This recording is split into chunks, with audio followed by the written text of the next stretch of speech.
तो स्टार्ट करते हैं इस यूनिट को और बात हम करेंगे बड़ी बेसिक चीज से जिसका आइडिया आप सब लोगों को है कि व्हाट इज वाइब्रेटरी मोशन।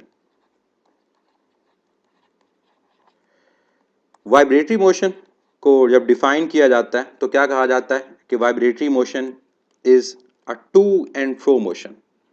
अब to and fro motion means कभी उस पॉइंट के टुवर्ड्स और कभी उस पॉइंट से अवे। तो to and fro motion about a fix point is called vibratory motion. और एक और चीज याद रखें कि जो वाइब्रेटरी मोशन हमारे पास होती है, अगर एक बॉडी फिक्स पॉइंट के अबाउट मूव कर रही है तो ये मोशन पीरियोडिक होती है। अब पीरियोडिक मोशन किसे कहा जाता है? एक ऐसी मोशन जो रिपीट करे अपनी पोजीशन को एक फिक्स टाइम के बाद।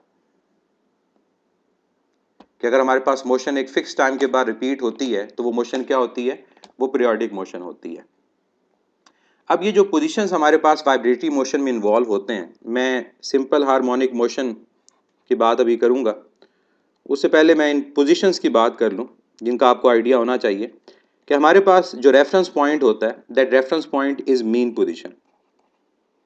और जब बॉडी रेस्ट पर होती है तो हम इस मीन पोजीशन को एक और नाम देते हैं and that mean position is called equilibrium position.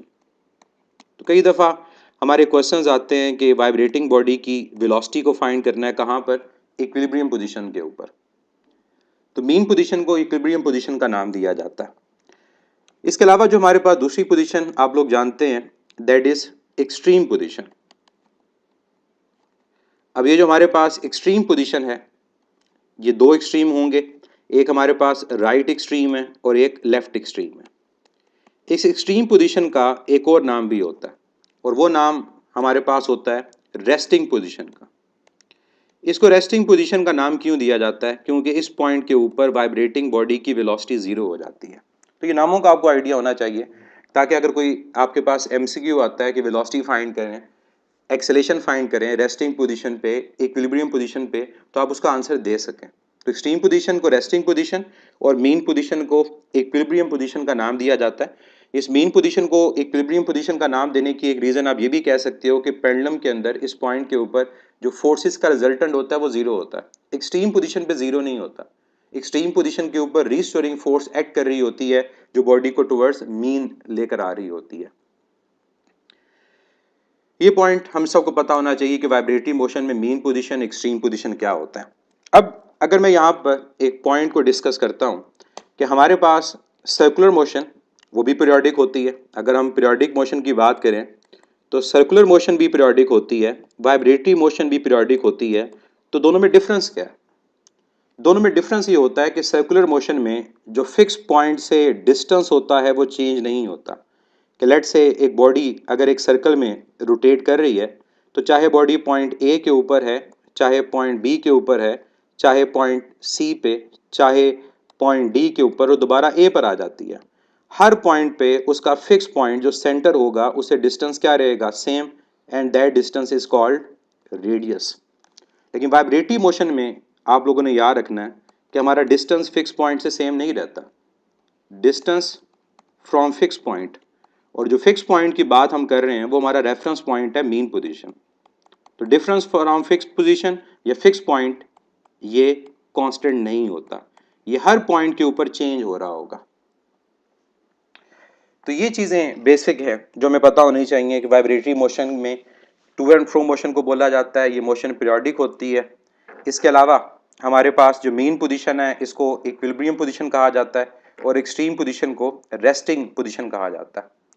अब वाइब्रेटरी मोशन में हमने स्पेसिफिकली जिस मोशन की बात यहाँ पर करनी है वो वाइब्रेटरी मोशन की आप कह सकते हैं कि हमारे पास एक टाइप है and that is simple harmonic motion.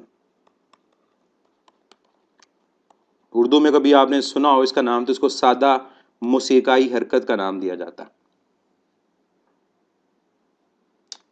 तो सिंपल हार्मोनिक मोशन जिसको एसएचएम भी कहा जाता है, ये क्या चीज होती है? सिंपल हार्मोनिक मोशन के बारे में एक पॉइंट तो आपको पता होना चाहिए कि it is a type of vibratory motion. Rhythmic एक मोशन होती है बट एक पैटर्न के अंदर मोशन होती है। इसकी कोई भी एग्जांपल आप देखेंगे तो देखेंगे कि रिदमिक पैटर्न के अंदर वो मोशन रिपीट हो रही होती है। पीरियोडिक मोशन हर उस मोशन को कहा जाता है जो रिपीट होती हो। अब वो हम पे डिपेंड करता है कि क्या हम एक फिक्स टाइम के बाद उस बॉडी को डिस्टर्ब कर रहे हैं या नहीं कर रहे। अगर तो एक फिक्स टाइम के बाद डिस्टर्बेंस क्रिएट करेंगे तो ऑटोमेटिकली वो वाइब्रेटरी मोशन पीरियोडिक रहेगी, और अगर हम डिस्टर्बेंस क्रिएट नहीं करेंगे वो पीरियोडिसिटी जो उसकी होगी वो ख़त्म हो जाती है। लेकिन वाइब्रेटरी मोशन पीरियोडिक मोशन होती है, ये चीज़ कंफर्म है। सर्कुलर मोशन अगर हो एक फिक्स पॉइंट के अबाउट वो पीरियोडिक मोशन होती है। तो जिस मोशन में भी जो फिक्स पॉइंट रिपीट हो रहा हो उसको हम पीरियोडिक मोशन का नाम देंगे। अब सिंपल हार्मोनिक मोशन में क्या कैरेक्टरिस्टिक्स होते हैं, मैं अगर आप लोगों से पूछूं कि आप लोग बताएं कि सिंपल हार्मोनिक मोशन के कैरेक्टरिस्टिक्स क्या हैं।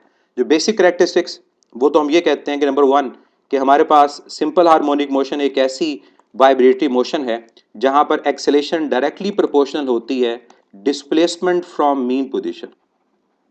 इस पॉइंट का मतलब ये है कि जितना आप मीन पोजीशन से अवे जाएंगे उतनी हमारे पास एक्सेलेरेशन की वैल्यू इंक्रीज करती है। इसी वजह से जो एक्सट्रीम पॉइंट होता है वहां पर एक्सेलेरेशन मैक्सिमम होती है और मीन पोजीशन के ऊपर एक्सेलेरेशन जीरो होती है।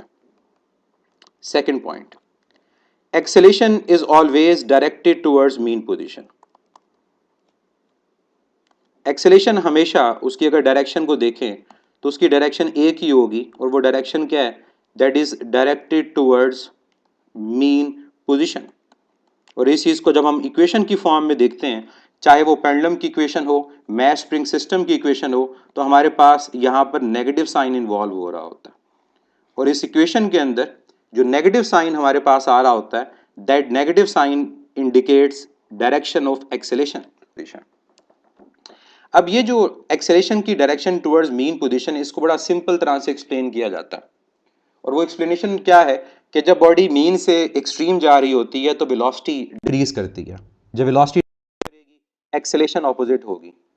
तो एक्सट्रीम के ऑपोजिट कौन है, mean. Acceleration is towards mean. और जब बॉडी एक्सट्रीम से मीन की तरफ आ रही होती है, वेलोसिटी इंक्रीज कर रही होती है, एक्सेलेरेशन उसके अलोंग। इसका मतलब चाहे बॉडी मीन से एक्सट्रीम जा रही हो और चाहे एक्सट्रीम से मीन आ रही हो, एक्सेलेरेशन हमेशा टुवर्ड्स मीन पोजीशन होती है। इसको मैं अगर यूं कहूं कि बॉडी मीन पोजीशन से एक्सट्रीम की तरफ जा रही है, हमने डिस्टर्बेंस क्रिएट की, तो हमारे पास ये है इसकी वेलोसिटी की डायरेक्शन।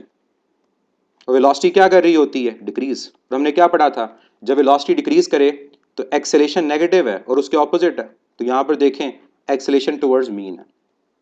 दूसरा केस, अगर बॉडी एक्सट्रीम से दोबारा मीन की तरफ आ रही हो, अब वेलोसिटी टुवर्ड्स मीन है और मीन की तरफ आते हुए वेलोसिटी इंक्रीज करती है, और जब वेलोसिटी इंक्रीज करती है एक्सेलेरेशन वेलोसिटी के अलोंग है। इसका मतलब acceleration is always directed towards mean position, और हम अपनी इक्वेशंस के अंदर इसको नेगेटिव साइन से रिप्रेजेंट कर रहे होते हैं।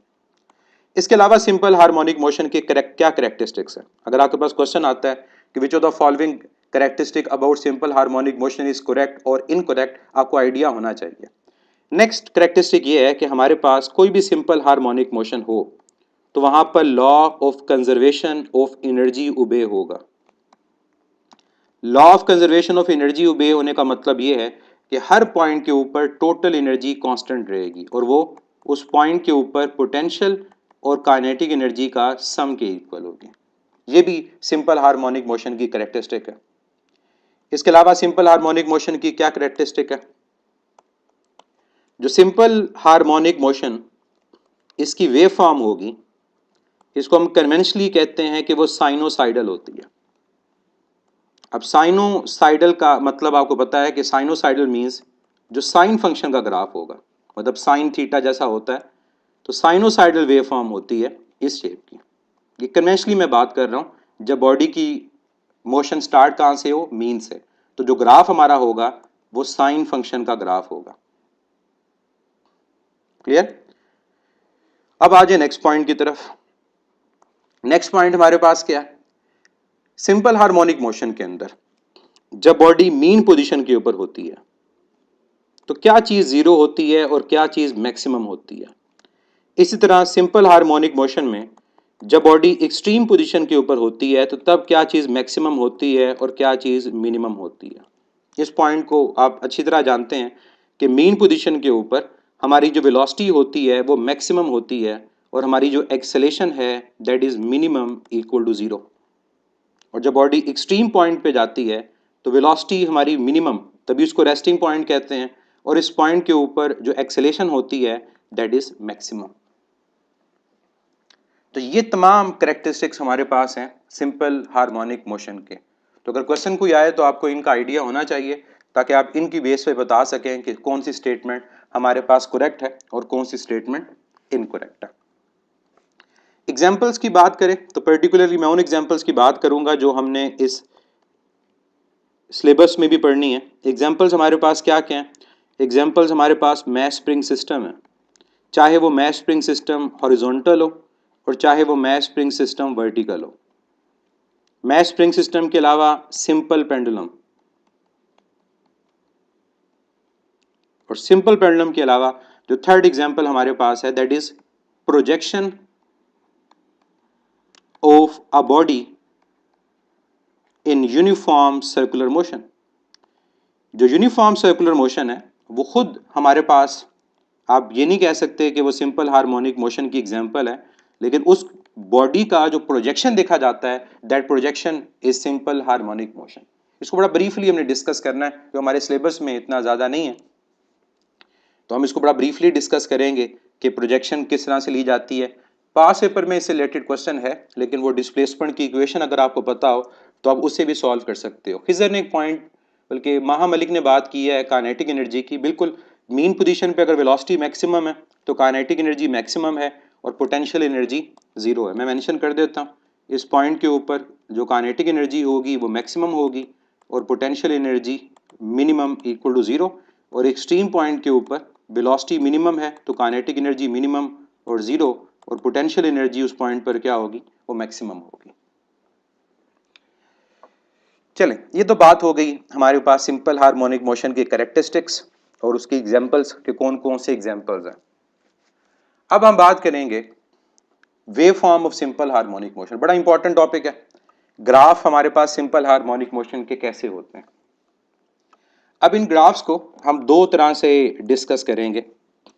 एक हम इनको डिस्कस कर रहे होंगे विद रिस्पेक्ट टू मीन और एक with respect to extreme. With respect to mean और विद रिस्पेक्ट टू एक्सट्रीम का मतलब ये है कि हमारे पास मोशन स्टार्ट कहां से हो रही है।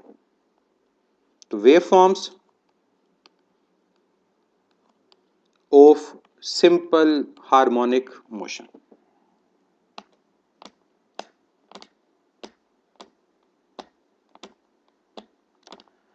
नॉन आसिम एक्सट्रीम पॉइंट के ऊपर एक्सेलेरेशन मैक्सिमम का मतलब यह है कि उस पॉइंट के ऊपर चेंज मैक्सिमम आता है।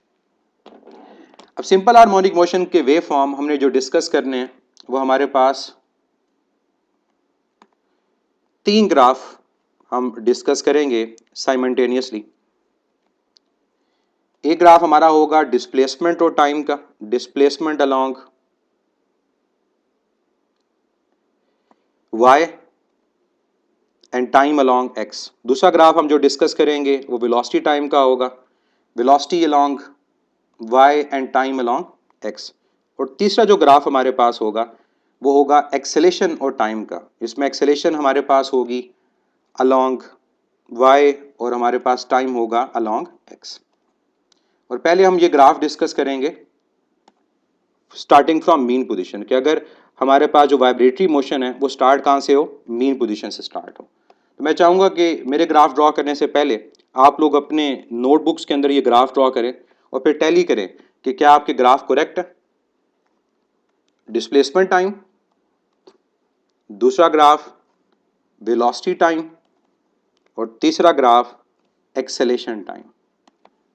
और मैं मेंशन दोबारा कर रहा हूँ कि हमारे पास ये ग्राफ हम किसके लिए ड्रॉ कर रहे हैं, एक ऐसी वाइब्रेटिंग बॉडी के लिए जिसकी मोशन स्टार्ट कहाँ से हो रही है, मीन से। इसके बाद फिर हम एक्सट्रीम की बात करेंगे। किन्जा खान जो फ्लूइड डायनामिक्स है उसको मैं सेपरेटली डिस्कस कर लूंगा, लेकिन अभी फिलहाल हम एमडी कैट के सिलेबस को ही लेकर चलेंगे। उसकी मैं रिकॉर्डेड वीडियो में भी अपलोड कर दूं। चलिए, आपके पास टाइम है, जल्दी से ज़रा ये तीनों ग्राफ ड्रॉ करें, फिर टैली करेंगे क्या ये आपकी जो ग्राफ आप लोगों ने ड्रॉ किए हैं वो ठीक हैं या नहीं है।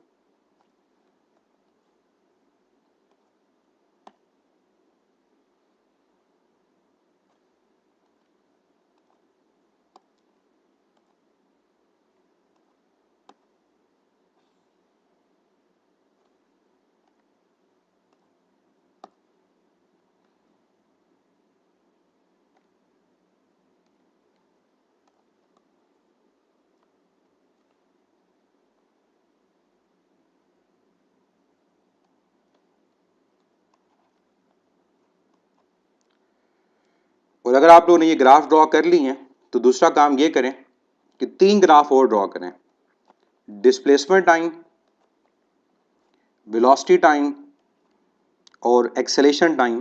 लेकिन अब जो आपका रेफरेंस होगा वो ये है कि जो वाइब्रेटिंग बॉडी है आपने उसमें स्टार्टिंग पॉइंट जो लेना है वो एक्सट्रीम लेना है। आप इसको यूं भी कह सकते हो कि फेस का डिफरेंस है।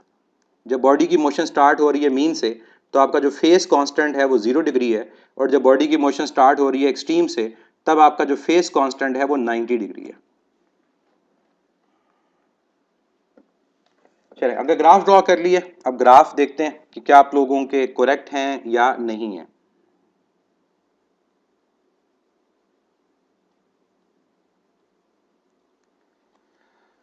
देखिए हमारे पास जो टाइम है उसको डिवाइड करते हैं 4 इक्वल पार्ट्स में, क्योंकि एक वाइब्रेशन का जो टाइम पीरियड है वो टी है। अब टाइम पीरियड टी को अगर मैं 4 पार्ट्स में डिवाइड करता हूं तो इसका मतलब क्या है कि जब बॉडी मीन पोजीशन के ऊपर है तो मीन के ऊपर उसका टाइम 0, जब बॉडी एक्सट्रीम पर गई तो उसका टाइम t/4, जब बॉडी दोबारा हमारे पास मीन पर आई तो अब टाइम कितना होगा t/2, जब बॉडी एक्सट्रीम पर जाएगी टाइम 3t/4, और फिर दोबारा जब बॉडी मीन पर आएगी टाइम क्या होगा t। तो ये पॉइंट 0 हो गया, ये time t/4, then time t/2, 3t/4 and time t। और इन्हीं पॉइंट्स को हम कंपेयर कर रहे होंगे डिस्प्लेसमेंट में, वेलोसिटी में और एक्सेलेरेशन के अंदर। अगर बॉडी की मोशन स्टार्ट हो रही है मीन से तो जब टाइम 0 होगा तो टाइम 0 के ऊपर हमारी जो डिस्प्लेसमेंट होगी वो 0 होगी। जब टाइम t/4 डिस्प्लेसमेंट क्या होगी मैक्सिमम, जब टाइम t/2 डिस्प्लेसमेंट 0। अब टाइम 3t/4 पे डिस्प्लेसमेंट मैक्सिमम तो होगी लेकिन नेगेटिव होगी। रीजन, जो पॉजिटिव एक्सट्रीम हमारे पास है अगर वहां डिस्प्लेसमेंट प्लस x0 है तो नेगेटिव एक्सट्रीम की तरफ डिस्प्लेसमेंट नेगेटिव x0 है, क्योंकि डिस्प्लेसमेंट हमारे पास वेक्टर क्वांटिटी है, ये साइन सेंसिटिव है। तो जब डायरेक्शन रिवर्स साइन क्या आ जाएगा नेगेटिव, और जब टाइम t डिस्प्लेसमेंट अगेन 0। तो इन ग्राफ के पॉइंट्स को जब मिलाया जाता है तो यहां पर जो शेप हमारे पास बनती है वो साइन वेव बनती है, साइनोसाइडल। और अगर ये साइन फंक्शन का ग्राफ है तो इस ग्राफ को देखकर हम इवन इक्वेशन को भी लिख सकते हैं कि हमारे पास ये जो ग्राफ है इसकी इक्वेशन क्या होगी। तो मैं साथ साथ इक्वेशन भी लिखूंगा। ये ग्राफ साइन का है तो यहां पर इक्वेशन जो बनेगी वो क्या बनेगी, x is equal to x0 times sine of theta. ये हमारे पास इस ग्राफ की इक्वेशन है। इसमें आप वेरीफाई कर सकते हो कि जब आप एंगल को 0 पुट करोगे sign 0 0 displacement 0।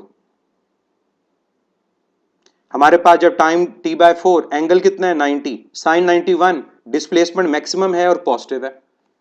Angle 180 sine 180 0 displacement 0। Angle 270 sine 270 -1 displacement maximum तो है लेकिन नेगेटिव है। और जब टाइम t होगा तो टाइम t के ऊपर आपका एंगल कितना है 360, साइन 360 0, तो डिस्प्लेसमेंट की वैल्यू क्या है 0। तो जो ये पॉइंट आपने विद रिस्पेक्ट टू टाइम लिए हुए हैं आप इसको एंगल के रिस्पेक्टिव भी ले सकते हो, 0, 90, 180, 270 और 360। तो कभी भी चेक करना हो ग्राफ से कि क्या वो ग्राफ और इक्वेशन एक जैसी हैं, आप क्या करें, आप उस इक्वेशन के अंदर वैल्यूज को सब्स्टिट्यूट कर दें। अगर आपके रिजल्ट्स ग्राफ के पॉइंट से मैच कर रहे हो इसका मतलब आपकी इक्वेशन करेक्ट है। अब वेलोसिटी टाइम ग्राफ की बात करते हैं। हमने क्या पढ़ा था लास्ट यूनिट के अंदर कि डिस्प्लेसमेंट टाइम ग्राफ की जो स्लोप होती है वो वेलोसिटी होती है। अब वेलोसिटी के लिए हर पॉइंट के ऊपर टेंजेंट को ड्रॉ करें। स्टार्टिंग पॉइंट 0 टाइम मैंने टेंजेंट को ड्रॉ किया, इस पॉइंट टाइम t/4 पे टेंजेंट ड्रॉ किया, t/2 पे टेंजेंट ड्रॉ किया, 3t/4 के ऊपर, और इसी तरह टाइम t पे टेंजेंट को ड्रॉ किया। अब इन टेंजेंट्स पे ये देखें कि हमारे पास स्लोप मैक्सिमम है या मिनिमम है, एक चीज। फिर ये देखें क्या पॉजिटिव है या नेगेटिव है। जो पहला पॉइंट आप लोग देख रहे हैं इस लाइन को देखें तो आपका जो एंगल है वो 90 डिग्री से लेसर है, इसका मतलब स्लोप पॉजिटिव है, तो वेलोसिटी भी क्या आएगी पॉजिटिव। फिर क्या ये स्लोप मैक्सिमम है या मिनिमम है। लीडिंग पॉइंट को देखें, आगे जाते हुए टेंजेंट का एंगल कम हो रहा है, इसका मतलब इस पॉइंट के ऊपर एक तो स्लोप मैक्सिमम है और दूसरा पॉजिटिव है, तो स्लोप मैक्सिमम और पॉजिटिव, तो इस पॉइंट पे क्या कहेंगे, टाइम 0 के ऊपर हमारी वेलोसिटी मैक्सिमम है और पॉजिटिव है। और ये बात हम कहते हैं कि मीन पोजीशन के ऊपर वेलोसिटी मैक्सिमम होती है, तो ये जस्टिफाई हो गया। टाइम t/4 पे देखें, टाइम t/4 के ऊपर आपका एंगल कितना है, 0, तो स्लोप 0। अगर स्लोप 0 तो यहाँ वेलोसिटी की वैल्यू क्या है, 0। एक्सट्रीम पोजीशन पे वेलोसिटी 0 होती है। टाइम t/2, अब इस टाइम t/2 के एंगल को देखें, ये एंगल आपका 90 डिग्री से ग्रेटर है, इसका मतलब स्लोप यहाँ नेगेटिव है, तो वेलोसिटी नेगेटिव है। और फिर ये स्लोप क्या है, अगेन मैक्सिमम, इसका मतलब यहाँ पर वेलोसिटी क्या होगी, मैक्सिमम तो होगी लेकिन नेगेटिव होगी। टाइम 3t/4, एंगल कितना है, 0, स्लोप 0, वेलोसिटी 0। और फिर अगेन लास्ट टाइम t और टाइम 0 एक जैसे हैं, इसका मतलब दोबारा वेलोसिटी की वैल्यू क्या है, मैक्सिमम है और पॉजिटिव है। तो अगर मैं इन पॉइंट्स को मिलाता हूं तो ग्राफ की शेप आप देखें, तो अब ये ग्राफ साइन फंक्शन का ग्राफ नहीं है। ये जो ग्राफ स्टार्ट होता है 0 पे एक्सट्रीम वैल्यू से, ये कॉस फंक्शन का ग्राफ होता है। क्यों, क्योंकि जो कॉस 0 होता है वो मैक्सिमम होता है 1। इसी वजह से जब वेलोसिटी की इक्वेशन को लिखा जाता है तो वेलोसिटी की इक्वेशन क्या होती है, v is equal to v naught cos of theta. ये है वेलोसिटी की इक्वेशन। तो जब बॉडी की मोशन स्टार्ट होती है मीन से, तो हमारे पास डिस्प्लेसमेंट की equation x not sine theta और वेलोसिटी की equation v naught cos theta. अब आ जाए एक्सेलेरेशन की तरफ। डिस्प्लेसमेंट टाइम ग्राफ की स्लोप हमें क्या देती है, वेलोसिटी, तो वेलोसिटी टाइम ग्राफ की स्लोप क्या देती है, एक्सेलेरेशन। अब टाइम 0 के ऊपर स्लोप क्या है, 0, क्योंकि एंगल क्या है, 0। मैं डायरेक्ट लिखूंगा इस पॉइंट के ऊपर एक्सेलेरेशन 0। तो देख सकते हैं मीन पॉइंट के ऊपर डिस्प्लेसमेंट भी 0 है, मीन पॉइंट के ऊपर एक्सेलेरेशन भी 0 है। Acceleration is directly proportional to displacement. Next point पे आ जाए, टाइम t/4। टाइम t/4 के ऊपर अगर मैं टेंजेंट को ड्रॉ करता हूं तो ये मेरा जो एंगल है दैट इज ग्रेटर देन 90। इसका मतलब यहां पर स्लोप मैक्सिमम है लेकिन नेगेटिव है, तो इस पॉइंट के ऊपर एक्सेलेरेशन क्या होगी, मैक्सिमम होगी लेकिन नेगेटिव होगी। अब और से इन पॉइंट को देखें, टाइम t/4 के ऊपर डिस्प्लेसमेंट पॉजिटिव मैक्सिमम है लेकिन टाइम t/4 के ऊपर एक्सेलेरेशन नेगेटिव मैक्सिमम है। ये क्या बताता है, ये बताता है कि एक्सेलेरेशन का डिस्प्लेसमेंट के साथ डायरेक्ट रिलेशन तो है लेकिन विद नेगेटिव साइन, कि जब एक्सेलेरेशन नेगेटिव होगी तो डिस्प्लेसमेंट पॉजिटिव आएगी, और जब एक्सेलेरेशन पॉजिटिव होगा तो डिस्प्लेसमेंट क्या आएगी, नेगेटिव आएगी। नेक्स्ट पॉइंट t/2, स्लोप क्या है, 0, तो इस पॉइंट के ऊपर एक्सेलेरेशन क्या है, 0। नेक्स्ट, अब इस पॉइंट को देखें, यहां पर क्या है, यहां पर जो एंगल है वो 90 से लेसर है, इसका मतलब स्लोप मैक्सिमम तो है लेकिन पॉजिटिव है, एक्सेलेरेशन मैक्सिमम और पॉजिटिव।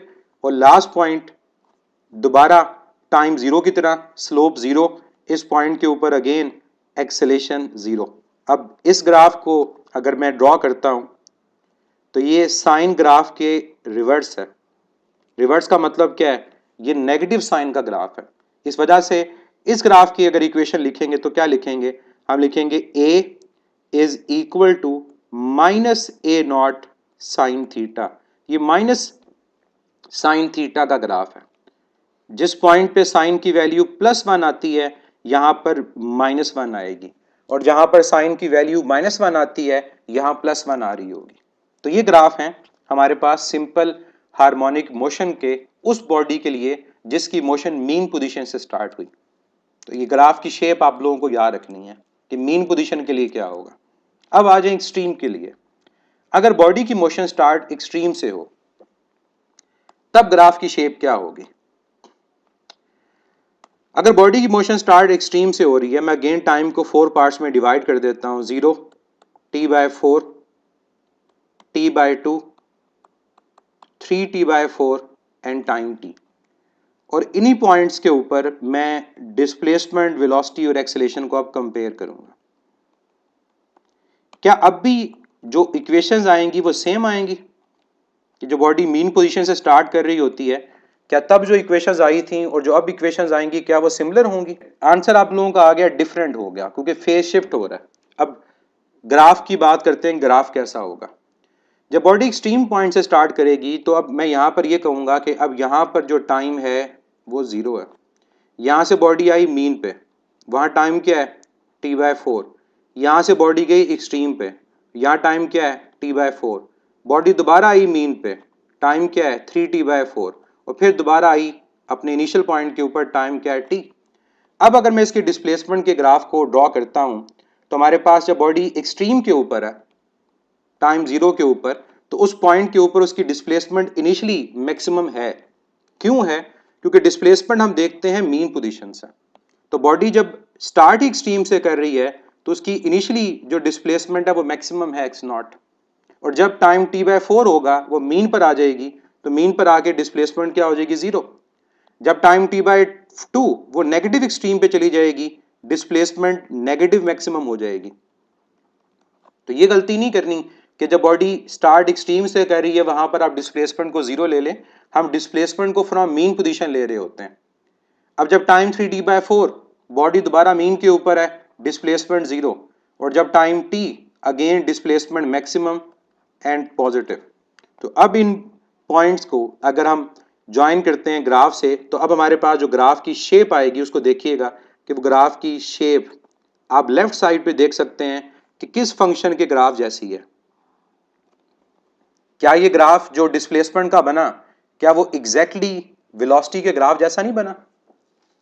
इसका मतलब ये होगा कि जब बॉडी अपनी मोशन को एक्सट्रीम से स्टार्ट करती है तो उसकी जो डिस्प्लेसमेंट की इक्वेशन होगी वो क्या होगी, x is equal to x0 cos theta. और ये इक्वेशन हमें हेल्प करती है ऐसे न्यूमेरिकल को स्टार्ट सॉल्व करने के लिए जहां पर हमने टाइम को या फेस को फाइंड करना हो और बॉडी की मोशन मीन से स्टार्ट ना हो, एक्सट्रीम से स्टार्ट हो रही हो। तो आगे क्वेश्चन हम करेंगे, तो जब कहेगा कि from extreme position motion start हो रही है, आप cos थीटा की इक्वेशन को यूज करेंगे डिस्प्लेसमेंट की, और अगर वो कहेगा मीन तो फिर आप साइन को यूज करेंगे। अब आ जाए वेलोसिटी। अब मैं वेलोसिटी के ग्राफ को डायरेक्ट ड्रॉ करूंगा। आपको आइडिया है स्लोप का, टाइम 0 के ऊपर स्लोप 0 है, वेलोसिटी 0। टाइम t/4 के ऊपर स्लोप क्या है, मैक्सिमम तो है लेकिन नेगेटिव है, वेलोसिटी मैक्सिमम है लेकिन नेगेटिव है। टाइम t/2 के ऊपर स्लोप क्या है 0, वेलोसिटी 0। 3t/4 के ऊपर स्लोप मैक्सिमम है, पॉजिटिव है, यहाँ वेलोसिटी मैक्सिमम और पॉजिटिव आएगी, और टाइम t पे स्लोप 0, वेलोसिटी 0। अब ये ग्राफ देखें किससे मैच कर रहा है। अब क्या ये वेलोसिटी का जो ग्राफ है ये हमारे पास लेफ्ट साइड पे साइन थीटा के ग्राफ से मैच कर रहा है। इसका मतलब अब वेलोसिटी की जो इक्वेशन बनेगी वो क्या बनेगी, v is equal to minus v naught sine of theta. तो जब बॉडी की मोशन स्टार्ट एक्सट्रीम से हो तो वेलोसिटी की equation minus v naught sine theta use हो रही होगी। And last one, acceleration. Again velocity time graph की स्लोप, यहां स्लोप क्या है इस पॉइंट के ऊपर, इस पॉइंट के ऊपर अगर आप स्लोप को देखेंगे तो क्या आएगी, मैक्सिमम लेकिन नेगेटिव। तो यहां पर एक्सेलेरेशन मैक्सिमम लेकिन नेगेटिव, और इसका हिंट ये है कि जो डिस्प्लेसमेंट का ग्राफ है उसको इन्वर्ट कर दें, आपका ग्राफ बन जाएगा एक्सेलेरेशन का। तो यहां पर डिस्प्लेसमेंट मैक्सिमम थी, पॉजिटिव थी, इस पॉइंट पे एक्सेलेरेशन मैक्सिमम है लेकिन नेगेटिव है। यहां slope 0, acceleration 0, slope maximum positive, acceleration maximum positive, slope 0, acceleration 0, और इस पॉइंट के ऊपर दोबारा वही पॉइंट आ जाएगा, स्लोप मैक्सिमम लेकिन नेगेटिव। अब ये ग्राफ आप देखो किससे मैच कर रहा है। अब ये लेफ्ट साइड पे नहीं था कि बताएगा एक्सेलेरेशन के ग्राफ की इक्वेशन क्या होगी, minus A naught cos theta. बिल्कुल आप लोगों का आंसर ठीक है, क्योंकि अब ये जो ग्राफ एक्सेलेरेशन का बन रहा है ये कॉस थीटा के ग्राफ का रिवर्स है। तो अगर कॉस थीटा के ग्राफ की इक्वेशन डिस्प्लेसमेंट वाली थी तो यहां नेगेटिव आएगा, तो ये क्या बनेगी equation, A is equal to minus A naught cos of theta. अगर कोई आप में से मैथमेटिक्स का स्टूडेंट है तो उसको मैं बता दूं कि डायरेक्ट मेथड क्या है। डायरेक्ट मेथड होता है डिफरेंशिएट करें, डिस्प्लेसमेंट की इक्वेशन को डिफरेंशिएट करेंगे वेलोसिटी आ जाएगी, और वेलोसिटी की इक्वेशन को डिफरेंशिएट करेंगे एक्सेलेरेशन आ जाती है। क्योंकि डिफरेंशिएट करने का मतलब होता है कि विद रिस्पेक्ट टू टाइम ले रहे हो आप, तो displacement over time velocity, velocity over time acceleration. अब ये तो बन गए ग्राफ। अब आप इजीली बता सकते हैं कि कौन लीड कर रहा है कौन लैग कर रहा है। कौन लीड कर रहा है और कौन लैग कर रहा है। लेकिन अमूमन सिंपल हार्मोनिक मोशन में लीड और लैग का क्वेश्चन नहीं आता, सिंपल आता है कि फेज डिफरेंस कितना है। तो आप फेज डिफरेंस देख सकते हैं कि जब डिस्प्लेसमेंट की वैल्यू आपके पास जीरो है तो वेलोसिटी की वैल्यू मैक्सिमम है। इसका मतलब वेलोसिटी और डिस्प्लेसमेंट के दरमियान फेज डिफरेंस 90 डिग्री है या π/2 है। और अगर मैं वेलोसिटी को और एक्सेलेरेशन को देखूं तो वेलोसिटी की वैल्यू जब मैक्सिमम है, एक्सेलेरेशन की वैल्यू क्या है, जीरो है। इसका मतलब वेलोसिटी और एक्सेलेरेशन के दरमियान फेज डिफरेंस कितना है, अगेन 90। लेकिन अगर मैं डिस्प्लेसमेंट और एक्सेलेरेशन के ग्राफ को देखूं तो जब डिस्प्लेसमेंट पॉजिटिव मैक्सिमम है, एक्सेलेरेशन नेगेटिव मैक्सिमम है, मतलब टोटली रिवर्स है, तो यहां पर कितना फेज डिफरेंस होगा, 180 डिग्री का।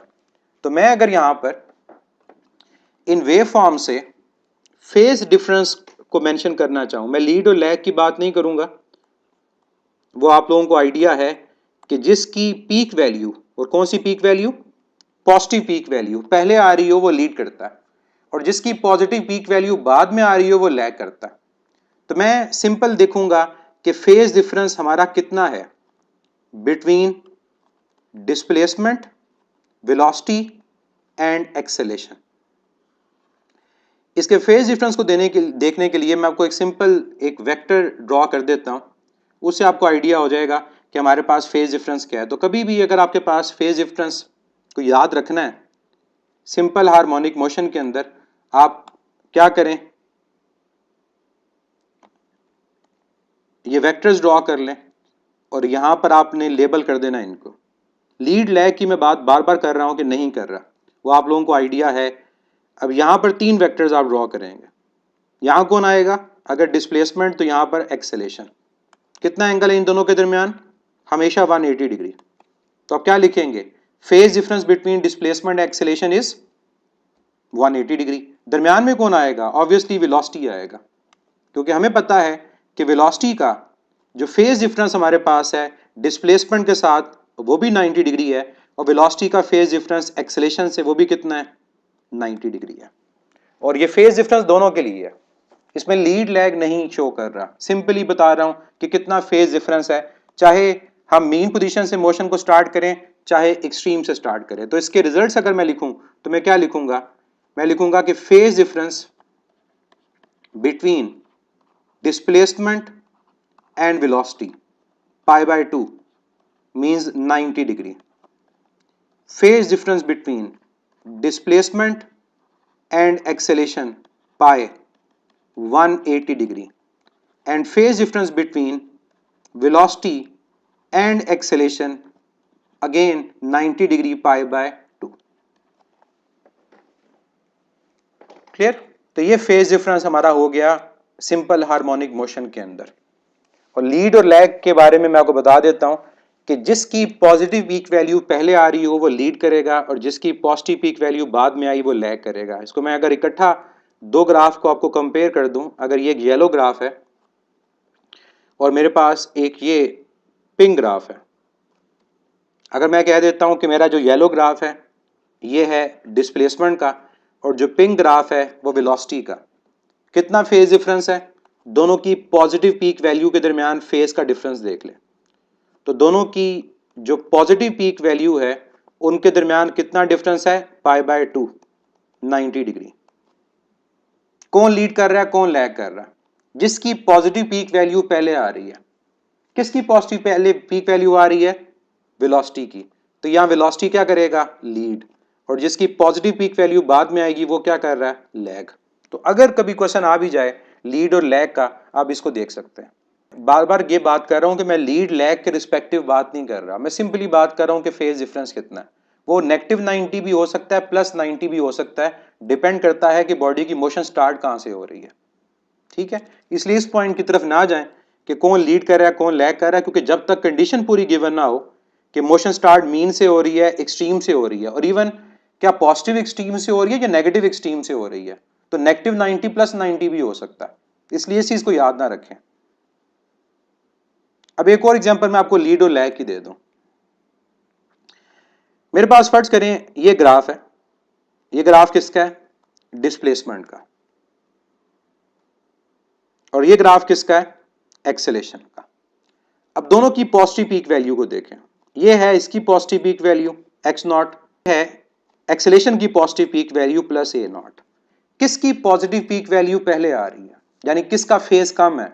नजर आ रहा है कि डिस्प्लेसमेंट की पीक वैल्यू पहले आ रही है, तो अगर डिस्प्लेसमेंट की पीक वैल्यू पहले आ रही है तो डिस्प्लेसमेंट क्या कर रहा है? लीड। एक्सेलेरेशन की बाद में आ रही है, ये क्या कर रहा है? लैग। और कितना फेज डिफरेंस है? फेज डिफरेंस आप देखेंगे कि दोनों की पीक वैल्यूज जो हैं उनके दरमियान डिफरेंस कितना है, तो ये पॉइंट आप सबको पता है 90 है, ये 270, तो 90 और 270 में क्या होगा? 180। और यही बात हम कर रहे हैं कि डिस्प्लेसमेंट और एक्सेलेरेशन के दरमियान कितना फेज डिफरेंस है? 180 डिग्री का। तो ये फेज डिफरेंस की बात हो गई। अब जो मैंने शुरू में बात की थी, अब हम ग्राफ ड्रॉ करेंगे रिलेटिव। अब टाइम के साथ ग्राफ नहीं ड्रॉ करेंगे, अब हम ग्राफ ड्रॉ करेंगे एक्सेलेरेशन का और डिस्प्लेसमेंट का। मेरा आपसे सवाल है कि जब हम सिंपल हार्मोनिक मोशन में एक्सेलेरेशन और डिस्प्लेसमेंट का ग्राफ ड्रॉ कर रहे होते हैं तो वो ग्राफ किन दो कोऑर्डिनेट्स के अंदर होता है? अगर ग्राफ हम ड्रॉ करें बिटवीन एक्सेलेरेशन एंड डिस्प्लेसमेंट तो वो ग्राफ किन दो कोऑर्डिनेट्स के अंदर होगा? क्या फर्स्ट और थर्ड में होगा या सेकंड और फोर्थ के अंदर होगा? सेकंड एंड फोर्थ इसका आंसर होगा, सेकंड एंड फोर्थ। उसकी रीजन क्या है? उसकी रीजन ये है कि जब हम एक्सेलेरेशन के ग्राफ की बात कर रहे होते हैं, फिर इक्वेशन की बात कर रहे होते हैं, तो एक्सेलेरेशन की इक्वेशन हमें ये बताती है कि acceleration is equal to minus k over m into x. और मैंने स्पेसिफिकली ये इक्वेशन किसकी लिखी है? फॉर मैस स्प्रिंग सिस्टम, इसमें के ओवर एम कांस्टेंट है। तो एक्सेलेरेशन का रिलेशन डिस्प्लेसमेंट के साथ क्या है? डायरेक्ट। और साथ साइन क्या है? नेगेटिव। और इस नेगेटिव साइन का मतलब ये है कि जब हमारे पास एक्सेलेरेशन पॉजिटिव होगा हमारी डिस्प्लेसमेंट नेगेटिव आएगी, और जब हमारे पास एक्सेलेरेशन नेगेटिव होगा हमारी डिस्प्लेसमेंट क्या आएगी? पॉजिटिव। तो आपका सेकंड चैप्टर के अंदर एक शॉर्ट क्वेश्चन भी था कि वो कौन से दो कोऑर्डिनेट्स होते हैं, कोऑर्डिनेट्स होते हैं जहां पर आपके कोऑर्डिनेट्स के साइन ऑपोजिट होते हैं, तो वो होता है सेकंड एंड फोर्थ। क्योंकि सेकंड के अंदर आपका y क्या है? पॉजिटिव, x क्या है? नेगेटिव। और फोर्थ के अंदर x पॉजिटिव है और y नेगेटिव। तो ग्राफ कहां होगा आपके पास? ग्राफ होगा सेकंड और फोर्थ के अंदर, और ये ग्राफ पास करेगा ओरिजिन में से। ये खास ख्याल रखें कि ग्राफ ओरिजिन में से पास होना चाहिए। क्यों ओरिजिन में से पास होना चाहिए? उसकी रीजन ये है कि जिस पॉइंट के ऊपर आपकी डिस्प्लेसमेंट की वैल्यू जीरो होती है वहां पर एक्सेलेरेशन की वैल्यू भी जीरो होती है। और ये जो एक्सट्रीम पॉइंट्स हैं ये क्या रिप्रेजेंट कर रहे हैं? ये रिप्रेजेंट कर रहे हैं कि जिस पॉइंट के ऊपर डिस्प्लेसमेंट नेगेटिव मैक्सिमम है वहां पर एक्सेलेरेशन पॉजिटिव मैक्सिमम है।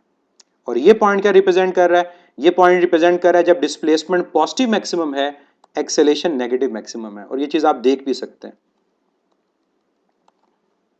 तो जब भी पूछा जाए कि सिंपल हार्मोनिक मोशन में एक्सेलेरेशन और डिस्प्लेसमेंट का ग्राफ किस शेप का होगा, चाहे मोशन स्टार्ट मीन से हो चाहे एक्सट्रीम से, आपका आंसर होगा graph will be straight line.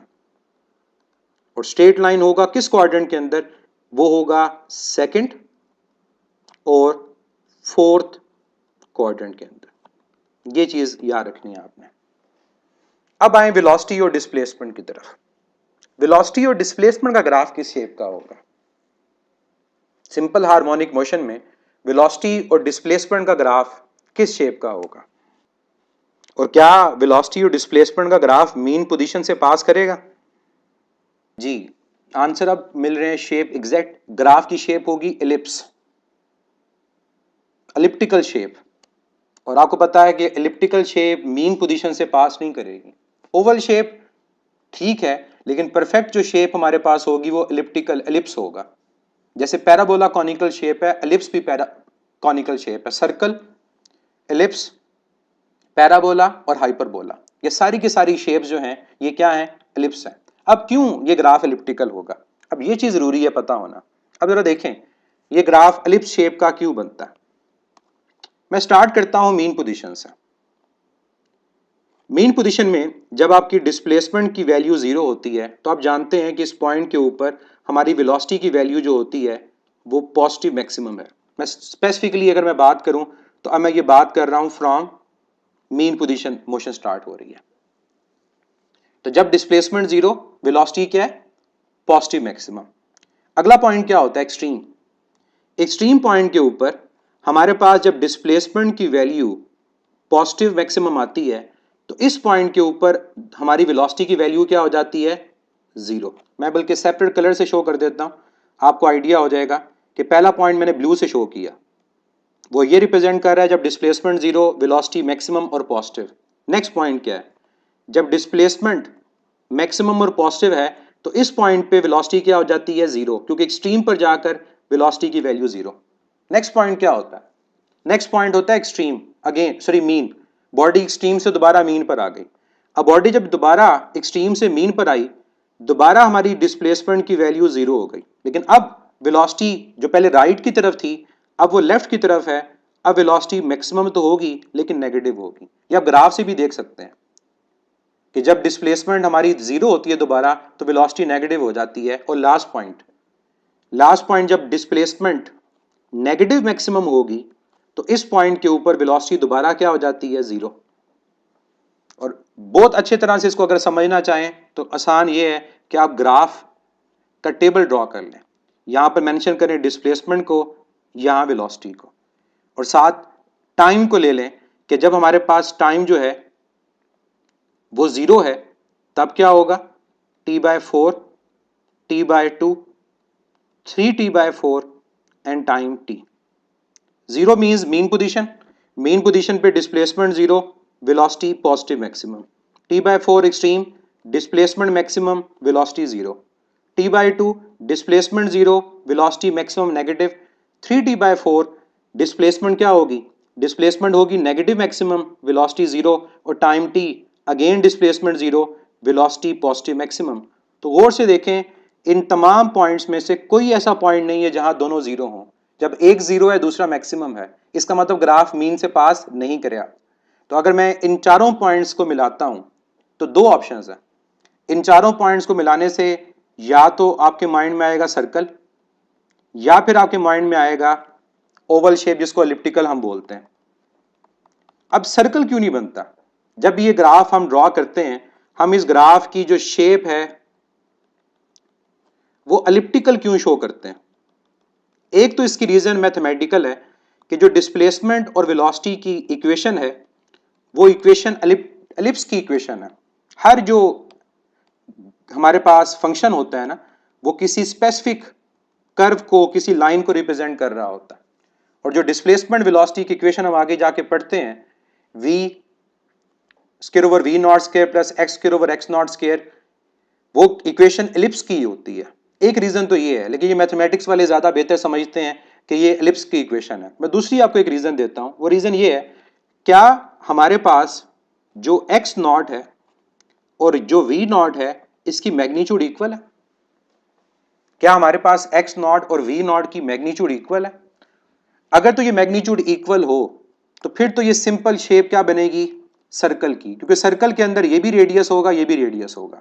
लेकिन अगर हमारे पास अलोंग एक्स एक्सिस ये एक्सट्रीम पॉइंट और अलोंग वाई एक्सिस ये एक्सट्रीम पॉइंट ये इक्वल नहीं है, यानी v नॉट और x नॉट इक्वल नहीं है, तो ग्राफ की शेप क्या होगी? एलिप्स। और अगर हमारे पास v नॉट और x नॉट इक्वल होंगे मैग्नीट्यूड के अंदर, कि अगर x नॉट की वैल्यू 5 है तो v नॉट भी लेट से 5 है, तो तब ग्राफ की शेप क्या होती है? सर्कल। तो x नॉट और v नॉट इक्वल नहीं है, इस वजह से जो ग्राफ की शेप होगी वो क्या होगी? That will be ellipse. और अगर ये एलिप्टिकल लिखा हो तो तब भी गलत नहीं मानेंगे, हम एलिप्टिकल भी ठीक मानेंगे। तो ये पॉइंट समझ आ गया कि हमारे पास जो डिस्प्लेसमेंट का और वेलोसिटी का ग्राफ होता है उस ग्राफ की शेप क्या होती है? एलिप्टिकल। और ये ग्राफ यूं पीरियोडिकली रिपीट होता जाएगा। तो ग्राफ की शेप क्या है? एलिप्स। अब मैं आप लोगों को अगर कहता हूं कि ग्राफ ड्रॉ करें वेलोसिटी का और एक्सेलेरेशन का, तो ग्राफ की शेप क्या बनेगी? अगर ग्राफ ड्रॉ करें वेलोसिटी का और एक्सेलेरेशन का तो ग्राफ की शेप क्या बनेगी? जी, ग्राफ की शेप एलिप्टिकल बनेगी दोबारा। उसकी रीजन ये है कि हमारे पास जो एक्सेलेरेशन है वो डायरेक्टली प्रोपोर्शनल है किसके? डिस्प्लेसमेंट के। तो अगर एक्सेलेरेशन डायरेक्टली प्रोपोर्शनल है डिस्प्लेसमेंट के, तो इसका मतलब ये हुआ कि जो ग्राफ वेलोसिटी का और डिस्प्लेसमेंट का हमारे पास होगा वही ग्राफ एग्जैक्टली वेलोसिटी और एक्सेलरेशन का भी होगा।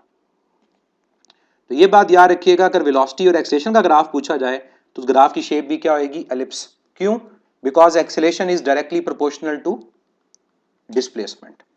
इसी तरह एक और ग्राफ आपके पास पूछा जाता है कि अगर ग्राफ फोर्स का और डिस्प्लेसमेंट का हो तो फिर ग्राफ की शेप क्या होगी? आपका आंसर होगा जो ग्राफ एक्सेलरेशन का और डिस्प्लेसमेंट का है वही ग्राफ फोर्स का और डिस्प्लेसमेंट का होगा, because force is directly proportional to acceleration.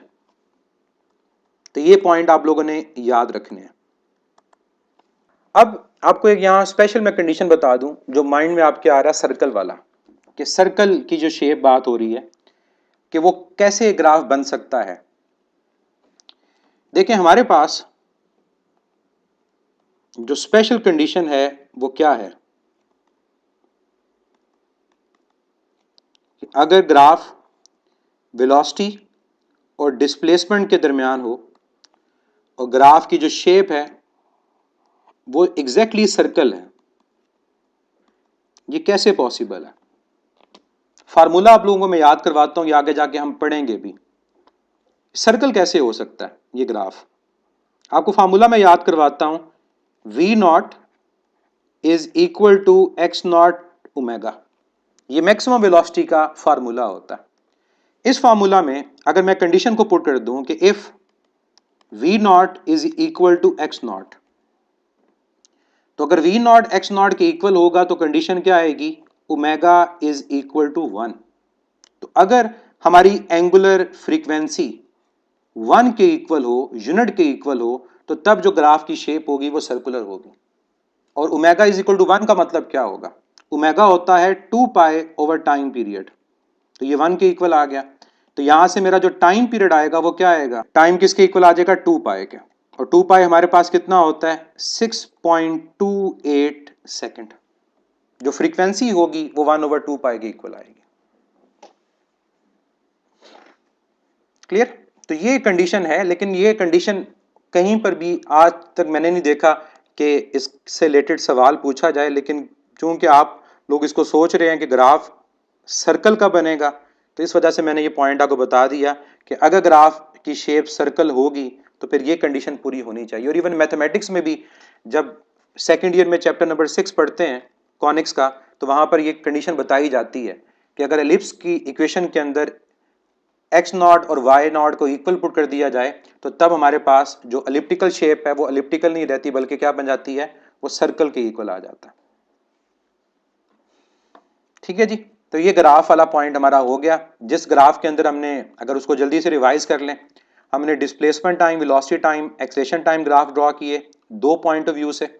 वो दो पॉइंट ऑफ व्यू क्या थे? एक पॉइंट ऑफ व्यू ये था कि हमारे पास जो मोशन है वो स्टार्ट हो रही है मीन से, और दूसरा मोशन स्टार्ट हो रही है एक्सट्रीम से। फिर साथ साथ मैंने इक्वेशंस लिखी हैं उनकी, इसको रिवाइज कर लीजिएगा और खुद से ड्रॉ कीजिएगा, आपको याद रहेगा। फिर फेज डिफरेंस की बात की, और फेज डिफरेंस में मैंने ये कहा कि लीड और लैग को ना ध्यान दें, क्योंकि मोशन पे डिपेंड करता है, उसके अकॉर्डिंग लीड लैग चेंज हो जाएगा। बेसिक याद रखें कि डिस्प्लेसमेंट वेलोसिटी का फेज डिफरेंस 90 है, डिस्प्लेसमेंट एक्सेलरेशन का 180 है, वेलोसिटी एक्सेलरेशन का भी 90 है। वो पॉजिटिव 90 है, नेगेटिव 90 है, वो फेज कांस्टेंट पे डिपेंड करेगा। फिर हमने बात की है ग्राफ, कि अगर ग्राफ टाइम के रिस्पेक्टिव ना हो, एक्सेलरेशन के डिस्प्लेसमेंट के साथ हो या वेलोसिटी के डिस्प्लेसमेंट के साथ हो, फिर ग्राफ की शेप क्या बनेगी? तो एक्सेलरेशन डिस्प्लेसमेंट का या फोर्स डिस्प्लेसमेंट का ग्राफ स्ट्रेट लाइन होगा, लेकिन वेलोसिटी डिस्प्लेसमेंट का और वेलोसिटी और एक्सेलरेशन का ग्राफ जो होगा वो स्ट्रेट लाइन नहीं होगा, वो एलिप्स होगा। और एलिप्स की रीजन मैंने बताई थी कि v नॉट और x नॉट इक्वल नहीं है, कि अलॉन्ग x जो एक्सट्रीम पॉइंट है और अलॉन्ग y जो एक्सट्रीम पॉइंट है ये मैग्नीट्यूड में इक्वल नहीं है। और अगर ये मैग्नीट्यूड में इक्वल होंगे तो फिर ये ग्राफ क्या बनेगा? सर्कल। और वो कंडीशन क्या है? वो कंडीशन ये कि अगर ओमेगा की वैल्यू 1 हो और टाइम पीरियड 2 पाई के इक्वल आ जाए, यानी 6.28 सेकेंड, तो तब ये चीज हो सकती है। और मैं यहाँ फ्रीक्वेंसी को भी अगर लिख दूं कि उस वाइब्रेटिंग बॉडी की फ्रीक्वेंसी कितनी होगी, तो वो होगी 1 ओवर 2 पाई।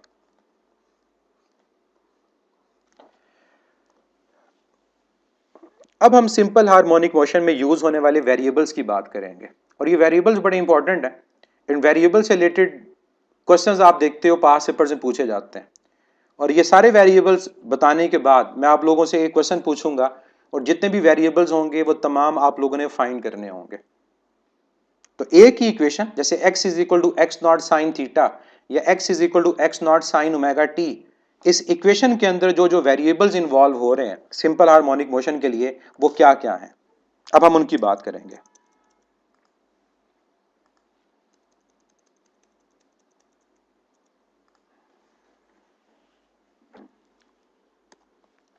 सबसे पहले इंस्टेंटेनियस डिस्प्लेसमेंट,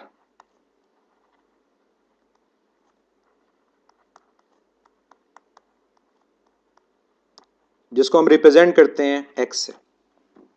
क्या होती है इंस्टेंटेनियस डिस्प्लेसमेंट?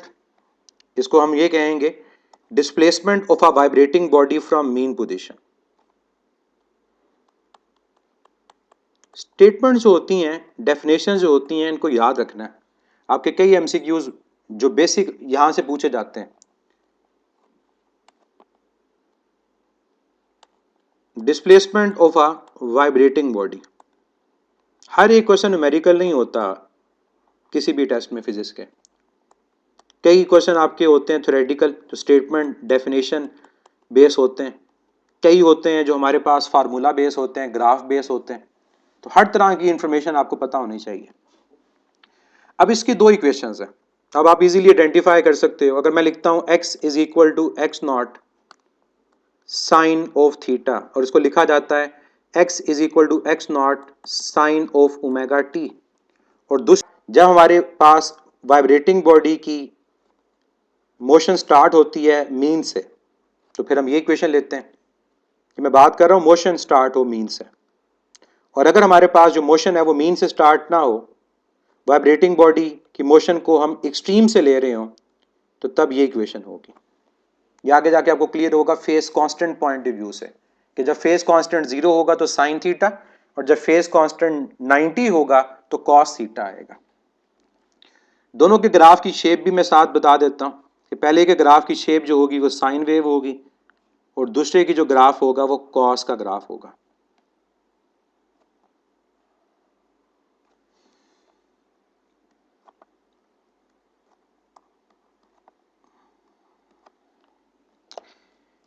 अब इस पहले पॉइंट से रिलेटेड मेरा आपसे सवाल जो है, जिसको आप अपनी नोटबुक्स पे सॉल्व करेंगे, दो क्वेश्चन मैं आपसे पूछूंगा और आपकी प्रैक्टिस हो जाएगी इसको यूज करने की। क्वेश्चन क्या है? आपने कैलकुलेट करना है time. Calculate the time required to move from mean to half of its amplitude, कि एक वाइब्रेटिंग बॉडी को मीन पोजीशन से एम्पलीट्यूड के हाफ तक जाने में कितना टाइम लगता है। और इवन आपको इसका आंसर डायरेक्ट पता भी है, मैं फिर भी कहूंगा टाइम लें, सॉल्व करके फिर आंसर दें। और दूसरा क्वेश्चन मेरा आपसे जो है इन इक्वेशंस की प्रैक्टिस से रिलेटेड वो ये है कि calculate the time required to move from extreme to half of its amplitude। और इस क्वेश्चन को सॉल्व करके आपका एक कॉन्सेप्ट अगर डाउट है वो क्लियर हो जाएगा कि मीन से हाफ तक जाने में और एक्सट्रीम से हाफ तक जाने में टाइम इक्वल नहीं लगता। क्वेश्चन आपको इस डायग्राम से समझ आ जाएगा कि मीन से हाफ जाने में कितना टाइम लगता है और एक्सट्रीम से हाफ तक जाने में कितना टाइम लगता है। और कई दफ़ा ये क्वेश्चन रेशो की फॉर्म में आता है कि इन दोनों टाइम्स की रेशो को फाइंड करें, t/12 एंड t/6। अगर मैं आपको कहूं कि टाइम फाइंड नहीं करना, फेस फाइंड करना है, आप मुझे आंसर क्या देंगे? अगर आप लोगों से मैं पूछूं कि फेस की वैल्यू क्या होगी तो क्या आंसर होगा?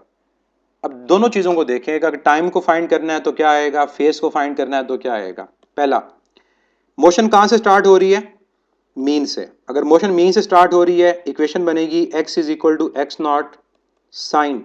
अगर मुझे टाइम चाहिए तो मैं यहां पर ओमेगा टी यूज करूंगा। कंडीशन क्या है?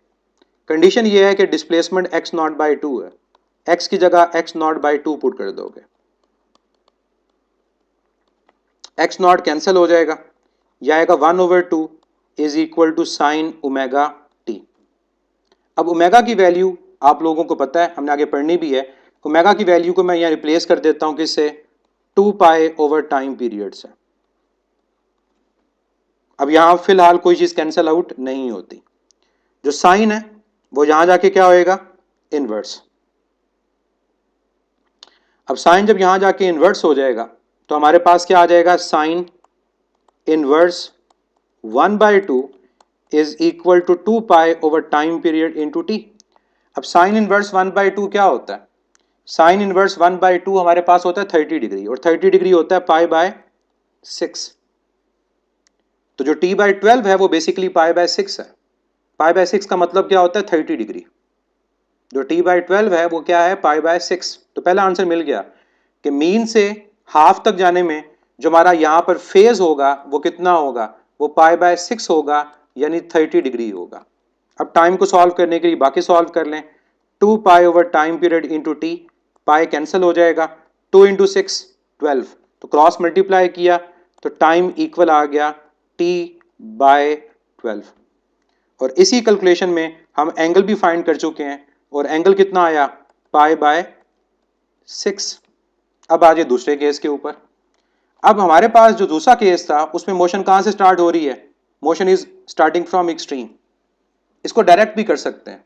और डायरेक्ट कैसे करना है? आप लोग जानते हैं कि मीन से एक्सट्रीम तक जाने में कितना टाइम लगता है।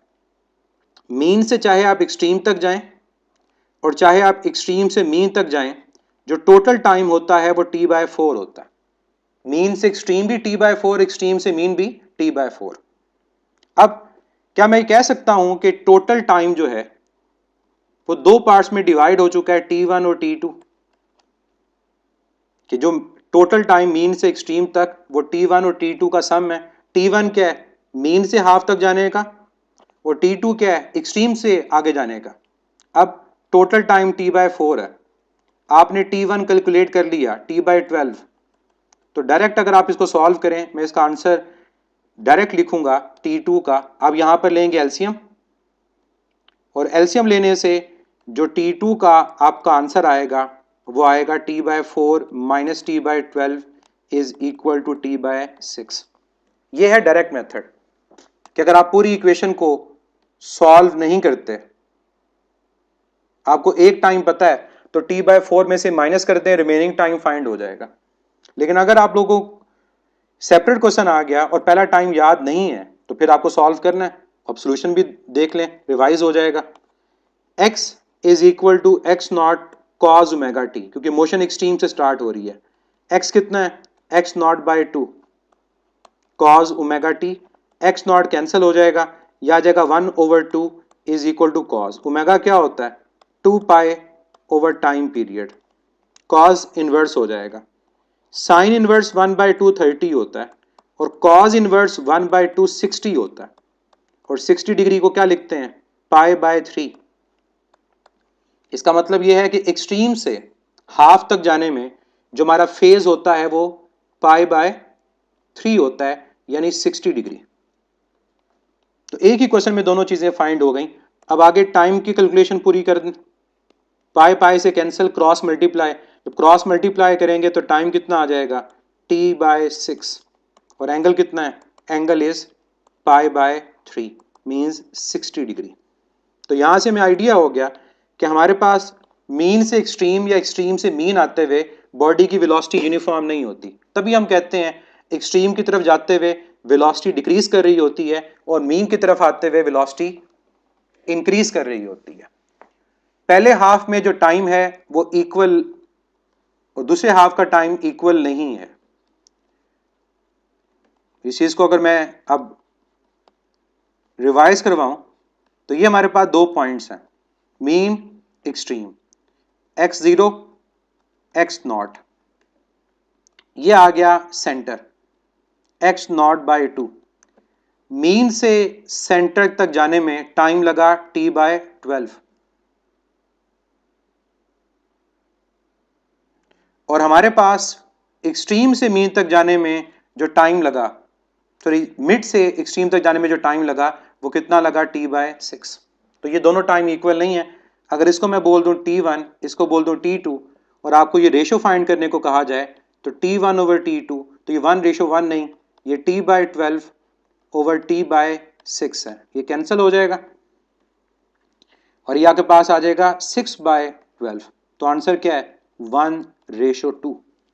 और 1:2 का मतलब है कि t2 is twice of t1, कि मिड पॉइंट से एक्सट्रीम तक जाने में या एक्सट्रीम से मिड तक आने में जो टाइम लगता है वो बाकी टाइम से डबल होता है। ये इसका रिजल्ट आता है। तो ये चीज हमसे स्टेटमेंट की फॉर्म में भी पूछी जा सकती है। तो स्टेटमेंट की फॉर्म में भी याद रखना है कि time required to move from extreme to half is twice then the remaining time. Z quarter पूछ ले, 1/8 पूछ ले, मेथड सेम है। आपने x की जगह x/4 पुट कर देना है, सॉरी x0/4 या x0/8 सॉल्व करेंगे, सॉल्व हो जाएगा, लेकिन वो कैलकुलेटर के बगैर सॉल्व नहीं होता। अगर आप एंगल को फाइंड करना चाह रहे हैं, extreme to half of extreme, वापस आने में t/6 होगा। चाहे आप मिड से एक्सट्रीम पे जा रहे हो, चाहे एक्सट्रीम से मिड पे आ रहे हो, ये टाइम t/6 ही होगा। चाहे आप मीन से मिड पे जा रहे हो और चाहे आप मिड से मीन पे आ रहे हो, टाइम t/12 ही होगा। ठीक है, ये टाइम इक्वल ही होंगे, डिफरेंट नहीं होंगे। चलते हैं नेक्स्ट वेरिएबल की तरफ। नेक्स्ट वेरिएबल हमारा बड़ा सिंपल सा वेरिएबल है और वो है एम्पलीट्यूड का। एम्पलीट्यूड आप लोगों को पता है क्या चीज होती है। हम इसको अपनी इक्वेशन के अकॉर्डिंग अगर बात करें तो एक्स नॉट से रिप्रेजेंट कर रहे हैं, लेकिन हमारे क्वेश्चंस में ये एक्स नॉट की जगह ए से, कैपिटल ए से रिप्रेजेंट भी होगा। लेकिन जब भी सिंबल चेंज होते हैं, कन्वेंशनली जो सिंबल यूज हो रहे हैं उसके अलावा, तो एग्जामिनर आपको क्वेश्चन में बताएगा कि आप फलां क्वांटिटी का फलां सिंबल यूज हो रहा है। तो यहां पर मैं सिंबल यूज कर रहा हूं एक्स नॉट, बिल्कुल महीन इसकी रीजन वेलोसिटी में चेंज है कि मीन से एक्सट्रीम जाते हुए वेलोसिटी इक्वल नहीं है, इस वजह से टाइम इक्वल नहीं होता।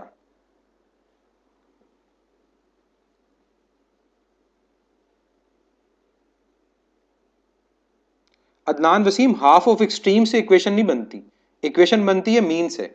मीन के अकॉर्डिंग आप इक्वेशंस को बना रहे होते हो। मियां महमूद, पाथ डिफरेंस इसमें कैसा होगा? पाथ डिफरेंस डिफरेंट क्वांटिटीज के दरमियान होता है। आप एक ही क्वांटिटी का आपस में पाथ डिफरेंस कैसे फाइंड कर रहे हो? मीन से एक्सट्रीम और एक्सट्रीम से मीन का पाथ डिफरेंस क्या है? एक ही पाथ है जो फॉलो हो रहा है, इसमें डिफरेंस कैसा आ गया? What is amplitude? Amplitude is maximum displacement from mean position. कोई इसमें ऐसा और पॉइंट नहीं है, बस इतना याद रखना है कि हमारे पास जो बॉडी वाइब्रेट कर रही होती है मेन पोजीशन से, उसका जो मैक्सिमम डिस्प्लेसमेंट होता है वो आपके पास एम्पलीट्यूड होता है। Next, time period. सब जानते हैं टाइम पीरियड क्या होता है। Time period is time required to complete one vibration. One vibration के लिए जो टाइम होगा, दैट इज टाइम पीरियड। इसको आप रेसिप्रोकल ऑफ फ्रीक्वेंसी भी कह सकते हो। कैसे कैलकुलेट किया जाता है टाइम पीरियड को? टाइम पीरियड को अगर आप लोगों ने कैलकुलेट करना हो तो आप टोटल टाइम को नंबर ऑफ वाइब्रेशन से डिवाइड कर देते हो, या फिर आप सिंपली क्या कर देते हो, अगर फ्रीक्वेंसी गिवन हो तो फ्रीक्वेंसी का रेसिप्रोकल लिया जाता है, तो टाइम पीरियड की वैल्यू फाइंड हो जाती है। नेक्स्ट वेरिएबल हमारे पास है फ्रीक्वेंसी का। टाइम पीरियड होता है time required to complete one vibration, और जो फ्रीक्वेंसी होती है ये क्या चीज है? Frequency is number of vibrations per second. जैसे वेव्स में नंबर ऑफ साइकिल्स बोला जाता है, यहां बोला जाएगा नंबर ऑफ वाइब्रेशंस या ऑसिलेशंस। तो number of oscillations per second is called frequency. अब इसका अगर रिलेशन लिखा जाए तो क्या होगा? इसका रिलेशन लिखा जाएगा टाइम के reverse, n/t, number of vibrations over total time, या फिर reciprocal of time period. Unit आप लोग जानते हो कि इसका जो ऐसा यूनिट है वो हर्ट्ज है, और हर्ट्ज किसके इक्वल है? पर सेकंड के। या वैसे रिवाइज करने के लिए कि जो पर सेकंड है ये फ्रीक्वेंसी के अलावा किसका बेस यूनिट है? हुसनैन रेड करें, अभी इस पॉइंट पे जा रहे हैं हम।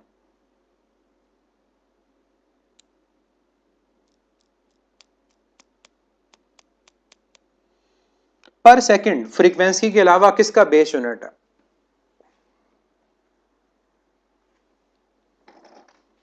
देखते हैं कितने लोगों को याद है कि पर सेकंड, और कितने लोगों ने जो मैंने फार्मूला शीट आप लोगों से शेयर की है उसमें यूनिट्स याद किए हैं। डिके कांस्टेंट, चलिए मैं इसको बता देता हूं। रेडियो एक्टिविटी या सिंपल एक्टिविटी, बेहतर होता है एक्टिविटी बोलना। इसके अलावा डिके कांस्टेंट, डिके कांस्टेंट के अलावा एंगुलर वेलोसिटी या एंगुलर फ्रीक्वेंसी या एंगुलर स्पीड, कुछ भी बोल दें। स्प्रिंग कांस्टेंट का यूनिट न्यूटन पर मीटर होता है, स्प्रिंग कांस्टेंट यहां पर नहीं आएगा। और इसके अलावा वेलोसिटी ग्रेडियंट, ये लिख लें बेशक, वेलोसिटी ग्रेडियंट जो होता है इसका यूनिट भी पर सेकंड होता है। और वेलोसिटी ग्रेडियंट को कैसे फाइंड किया जाता है? वेलोसिटी को डिवाइड कर दिया जाए सिंपल लेंथ से। अगर मैं मजीद डिटेल में नहीं जाता, ग्रेडियंट है तो क्वांटिटी डिवाइड बाय डिस्टेंस, तो वेलोसिटी को डिस्टेंस से डिवाइड करेंगे तब भी पर सेकंड ही आएगा। चलें अब नेक्स्ट हम बात करते हैं वेरिएबल की, फ्रीक्वेंसी के बाद एंगुलर फ्रीक्वेंसी। जो रोल सर्कुलर मोशन में एंगुलर स्पीड का होता है वही सेम रोल हमारे पास यहां पर एंगुलर फ्रीक्वेंसी का है। वहां पर आप कंप्लीट रोटेशन का एंगल लेते हैं 2 पाई और उसको डिवाइड कर देते हैं टाइम पीरियड से। यहां भी वही काम कर रहे होते हैं। यहां पर आप टोटल जो फेज होता है आपका एक वाइब्रेशन का, उसको डिवाइड कर देते हैं टाइम पीरियड से। तो अगर आप यहां पर इसको डिफाइन करना चाहो तो क्या कहोगे? It is a ratio between 2 pi and time period. और 2 पाई क्या है? 2 pi is basically total phase of one vibration. तो वन फेज का टोटल वाइब्रेशन डिवाइड कर दिया जाता है टाइम पीरियड से। अब omega 2 pi over time period अगर डिफाइन करना हो तो कैसे करेंगे? It is a ratio between angular displacement and time period, ये भी ठीक है। It is a ratio between 2 pi and time period, ये भी ठीक है। And it is a ratio between phase of one vibration जो 2 पाई है and divide by time period, time required to complete one vibration. और इसकी mathematical form 2 pi over T के अलावा क्या लिखी जाएगी? 2 पाई एफ। और हर एक वाइब्रेशन के लिए इसका फार्मूला चेंज होगा। जैसे मैस स्प्रिंग सिस्टम के लिए ये अंडर रूट के ओवर एम के इक्वल आएगा। जब आप सिंपल पेंडुलम की बात करोगे तो ये अंडर रूट जी ओवर एल के इक्वल आएगा। और इसी तरह जब हम वर्टिकल मैस स्प्रिंग सिस्टम की बात कर रहे होंगे तब ये जी ओवर एक्स के इक्वल आ रहा होगा। ओमेगा का यूनिट जो हमारे पास यूनिट एंगुलर स्पीड का होता है वही यूनिट इसका है, रेडियन पर सेकंड। तो angular frequency is measured in radian पर सेकंड।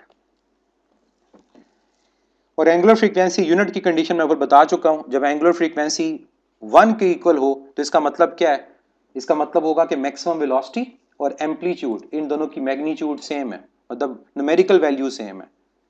ऑब्वियसली हम दो डिफरेंट क्वांटिटीज को इक्वल तो नहीं कह सकते, लेकिन ये कह सकते हैं कि उनकी जो न्यूमेरिकल वैल्यू है वो सेम है, दोनों 10 है, दोनों 5 है। तो ये ओमेगा के यूनिट होने का मतलब होता है। अब नेक्स्ट जो स्नैन ऊपर बात कर रहा था उसकी बारी है वाइब्रेशन या ऑसिलेशन। वाइब्रेशन और ऑसिलेशन कोई फिजिकल क्वांटिटी नहीं है। वन वाइब्रेशन या वन ऑसिलेशन क्या है? वाइब्रेशन बोलते हैं complete round trip of a vibrating body. Complete round trip of a vibrating body means जहां से बॉडी की मोशन स्टार्ट हुई, अगर बॉडी दोबारा वहीं पर आ जाए तो ये उसका कंप्लीट राउंड ट्रिप होगा।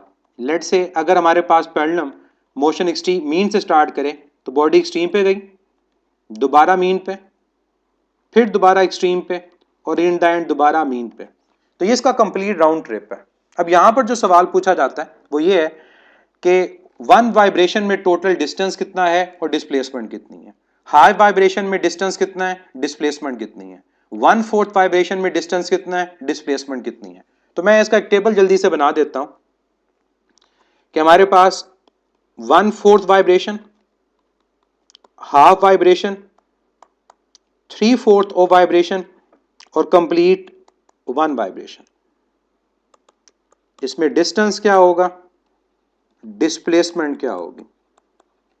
और मैं ये बता दूं कि ये टेबल मैं बना रहा हूं किसके लिए, ये क्लियर होना चाहिए क्योंकि आंसर चेंज हो जाएगा अगर हमारी मोशन स्टार्ट हो रही है मीन से।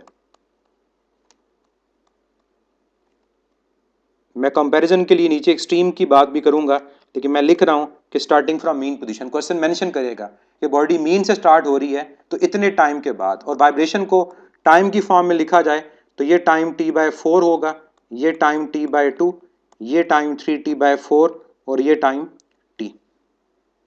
डिस्टेंस 1/4 वाइब्रेशन में जो डिस्टेंस होता है वो x0 होता है, डिस्प्लेसमेंट भी x0 होती है। बॉडी मीन से एक्सट्रीम तक गई है। टाइम जब t/2 हो जाएगा, हाफ वाइब्रेशन, तो डिस्टेंस हमेशा बढ़ता है, x0 जाने में x0 आने में, तो ये हो जाएगा 2x0, लेकिन डिस्प्लेसमेंट 0 क्योंकि बॉडी दोबारा मीन पे आ चुकी है, तो मीन पे वापस आ चुकी है, डिस्प्लेसमेंट 0 है। 3/4 मजीद x0 डिस्टेंस बढ़ गया, ये हो जाएगा 3x0, लेकिन अब डिस्प्लेसमेंट नेगेटिव x0 क्योंकि राइट एक्सट्रीम की तरफ डिस्प्लेसमेंट पॉजिटिव है तो लेफ्ट एक्सट्रीम की तरफ डिस्प्लेसमेंट नेगेटिव है। मैग्नीट्यूड में इक्वल है लेकिन डायरेक्शन ऑपोजिट है। तभी तो हमारा जो ग्राफ बना था मीन पोजीशन के लिए डिस्प्लेसमेंट और टाइम का, वो पहला हाफ पॉजिटिव था तो नेक्स्ट हाफ क्या था, नेगेटिव था। एंड लास्ट 1 वाइब्रेशन में जो डिस्टेंस होगा वो 4 टाइम्स एम्पलीट्यूड होगा और डिस्प्लेसमेंट की वैल्यू 0। तो डिस्टेंस x0 बढ़ता जाएगा और जो डिस्प्लेसमेंट है वो बढ़ेगी, कम होगी। तो आपसे अगर पूछा जाए कि जब बॉडी वाइब्रेट कर रही होती है स्टार्टिंग फ्रॉम मीन पोजीशन, तो क्या डिस्टेंस और डिस्प्लेसमेंट इक्वल होते हैं, आंसर होगा यस, कि डिस्टेंस और डिस्प्लेसमेंट की वैल्यू इक्वल होती है। कब, टाइम t/4 के ऊपर। उसके अलावा पूरी वाइब्रेशन में ये कभी इक्वल नहीं होता। उसके बाद डिस्टेंस बढ़ता जाएगा और डिस्प्लेसमेंट की वैल्यू बढ़ती है, कम होती है, इस तरह से चेंज होती है। और इवन आप लोगों से इनकी रेशो फाइंड करने को भी कहा जा सकता है। तो अगर तो डिस्टेंस ओवर डिस्प्लेसमेंट है डिवाइड बाय 0, तो तब आंसर क्या आ रहा होगा, इन्फिनिटी आ रहा होगा। कि पॉइंट क्लियर है। अब मैं अगर आप लोगों से एक सवाल पूछता हूं, वो सवाल मेरा आपसे ये है, इसी केस में starting from mean position, if time is equal to 3t, 3t का मतलब क्या है, फॉर 3 वाइब्रेशंस। तो 3 वाइब्रेशंस के लिए आपका डिस्टेंस कितना होगा और डिस्प्लेसमेंट क्या होगी। केस यही है, मोशन स्टार्ट हो रही है मीन से, क्या आंसर देंगे कि 3 अगर कंप्लीट वाइब्रेशन है तो 3 वाइब्रेशन के लिए जो डिस्टेंस होगा वो कितना होगा, 12x0, और जो डिस्प्लेसमेंट होगी वो 0 होगी। अब इसको आप शॉर्टकट एक सिंपल याद रख सकते हो। वो शॉर्टकट ये है कि एक वाइब्रेशन हमारे पास जो है उसका डिस्टेंस कितना है, 4x0। तो अगर आपको एक वाइब्रेशन की जगह 3 वाइब्रेशन पूछी तो आपने सिंपली करना क्या है, 4x0 को 3 से मल्टीप्लाई कर देना। अगर फर्स्ट करें मैं आपसे 3 वाइब्रेशन ना पूछता, मैं 3/2 वाइब्रेशंस पूछता, या टाइम में 3/2 कर देता, फिर आप 4x0 को 3/2 से मल्टीप्लाई कर देते। यानी अगर आप लोगों ने कैलकुलेट करना है total distance in n vibrations, आप करेंगे क्या, अब n को मल्टीप्लाई कर देंगे टोटल डिस्टेंस, क्योंकि एक वाइब्रेशन का distance 4x0 multiply by n, आपके पास वैल्यू फाइंड हो जाएगी। तो इस क्वेश्चन में जहां मैंने 3t लिखा था, अगर मैं क्वेश्चन के अंदर 3t ना लिखता, मैं क्वेश्चन में लिखता 3t की जगह 3t/2, या मैं ये कहता 3/2 वाइब्रेशन, या मैं कहता 1.5 वाइब्रेशन, तो तरीका असल में क्या है, तरीका ये है कि आपको 1 वाइब्रेशन का डिस्टेंस पता है, आपने 3/2 को उससे मल्टीप्लाई कर देना। जब आप 3/2 को उससे मल्टीप्लाई करोगे तो आपके पास आंसर क्या आ रहा होगा, 4 × 3 12 डिवाइड बाई 2, ये 6x0 आएगा। और अब अगर मैं आपसे पूछूं कि डिस्प्लेसमेंट की वैल्यू क्या है, तो अब आपको सोचना पड़ेगा कि 1.5 वाइब्रेशन पे बॉडी कहां होती है, तो 1.5 वाइब्रेशन पे बॉडी दोबारा मीन पर होती है, डिस्प्लेसमेंट की वैल्यू अब भी क्या होगी, वो 0 होगी। ठीक है जी, तो ये डिस्टेंस और डिस्प्लेसमेंट के हवाले से याद रखना। अब क्या बॉडी अगर एक्सट्रीम पॉइंट से स्टार्ट करे तो हमारे पास वैल्यूज यही होंगी सारी।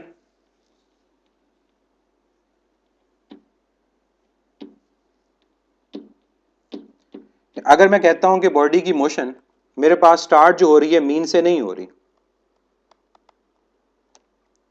स्टार्टिंग फ्रॉम एक्सट्रीम पोजीशन, तो तब अगर मैं इन वैल्यूज को लिखता हूं 1/4 वाइब्रेशन, 1/2 वाइब्रेशन, 3/4 वाइब्रेशन या 1 वाइब्रेशन, सेम। अब मैं टाइम की बात करूं T/4, T/2, 3T/4 और टाइम T, अब ये वैल्यू सेम नहीं आ सकती। क्यों नहीं आ सकती, इसको देखें कि हमारे पास अगर एक मोशन स्टार्ट ही एक्सट्रीम से हो रही है, अब हम उसका स्टार्टिंग पॉइंट से डिस्प्लेसमेंट लेंगे, मीन से नहीं लेंगे, डिस्प्लेसमेंट हमेशा स्टार्टिंग पॉइंट से। अब जब बॉडी 0 पे है तो यहां पर है, जब टाइम T/4 के ऊपर आएगी तो बॉडी मीन पर आ जाएगी, जब टाइम T/2 होगा बॉडी एक्सट्रीम पे जा चुकी होगी, जब टाइम 3T/4 होगा बॉडी मीन पे आ चुकी होगी, और जब टाइम T होगा बॉडी दोबारा एक्सट्रीम पर आ जाएगी। अब अगर आपको ये वैल्यूज लिखने को कहा जाए तो अब क्या होगा, 1/4 वाइब्रेशन के ऊपर आपका जो डिस्टेंस है वो कितना है, x0। डिस्प्लेसमेंट क्या है, हम लेफ्ट साइड पे जा रहे हैं, इसको मैं लिख देता हूं -x0। जब टाइम T/2 होगा आपके पास जो डिस्टेंस होगा वो 2x0 हो जाएगा और डिस्प्लेसमेंट -2x0 हो जाएगा, क्योंकि अब आप यहां से यहां तक जा चुके हैं। तो ये कितना है, अब आपके पास ये जो डिस्प्लेसमेंट है ये कितनी है, ये -2x0 है, क्योंकि लेफ्ट साइड की बात हम कर रहे हैं। 3/4 वाइब्रेशन के ऊपर डिस्टेंस आपका हो जाएगा 3x0। क्या होएगी आपकी डिस्प्लेसमेंट, अब कितनी रह जाएगी, डिस्प्लेसमेंट हमारे पास रह जाएगी -x0, और जब हमारे पास 1 वाइब्रेशन कंप्लीट हो जाएगी ये आएगा 4x0 और डिस्प्लेसमेंट क्या आएगी, वो 0।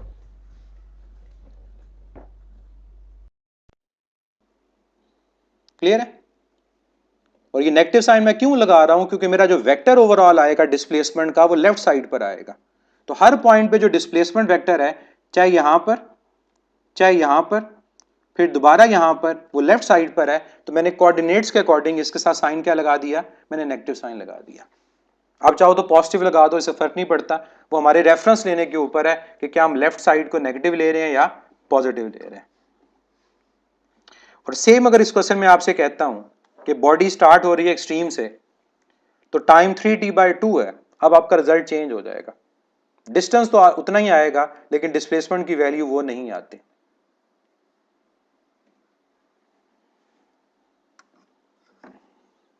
जो डिस्टेंस है वो सेम रहेगा दोनों केसेस में, चेंज जो आएगा वो डिस्प्लेसमेंट में आएगा, क्योंकि आपने रेफरेंस जब चेंज कर लिया तो डिस्प्लेसमेंट इनिशियल पॉइंट के अकॉर्डिंग ले ली, तो ऑटोमेटिकली आपका जो आंसर होगा वो चेंज हो जाएगा।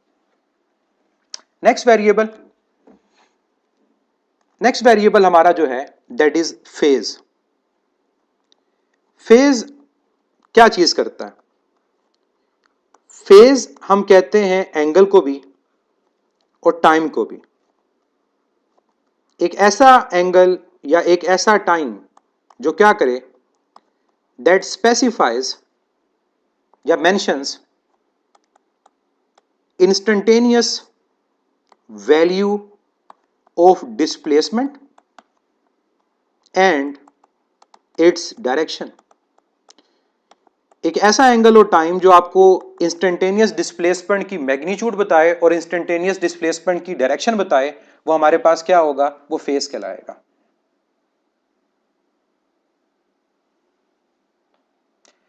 हुसनैन अहमद, एम्पलीट्यूड और फ्रीक्वेंसी के दरमियान कोई रिलेशन नहीं होता, ये बुक का शॉर्ट क्वेश्चन भी है। आप कभी नहीं कहते कि एम्पलीट्यूड के बढ़ने से फ्रीक्वेंसी चेंज होती है, और इवन आप लोग मैट्रिक और एफएससी लेवल के ऊपर ये प्रैक्टिकल भी करते हैं कि जब आप पेंडुलम का एम्पलीट्यूड बढ़ाते हैं तो टाइम पीरियड में चेंज नहीं आता।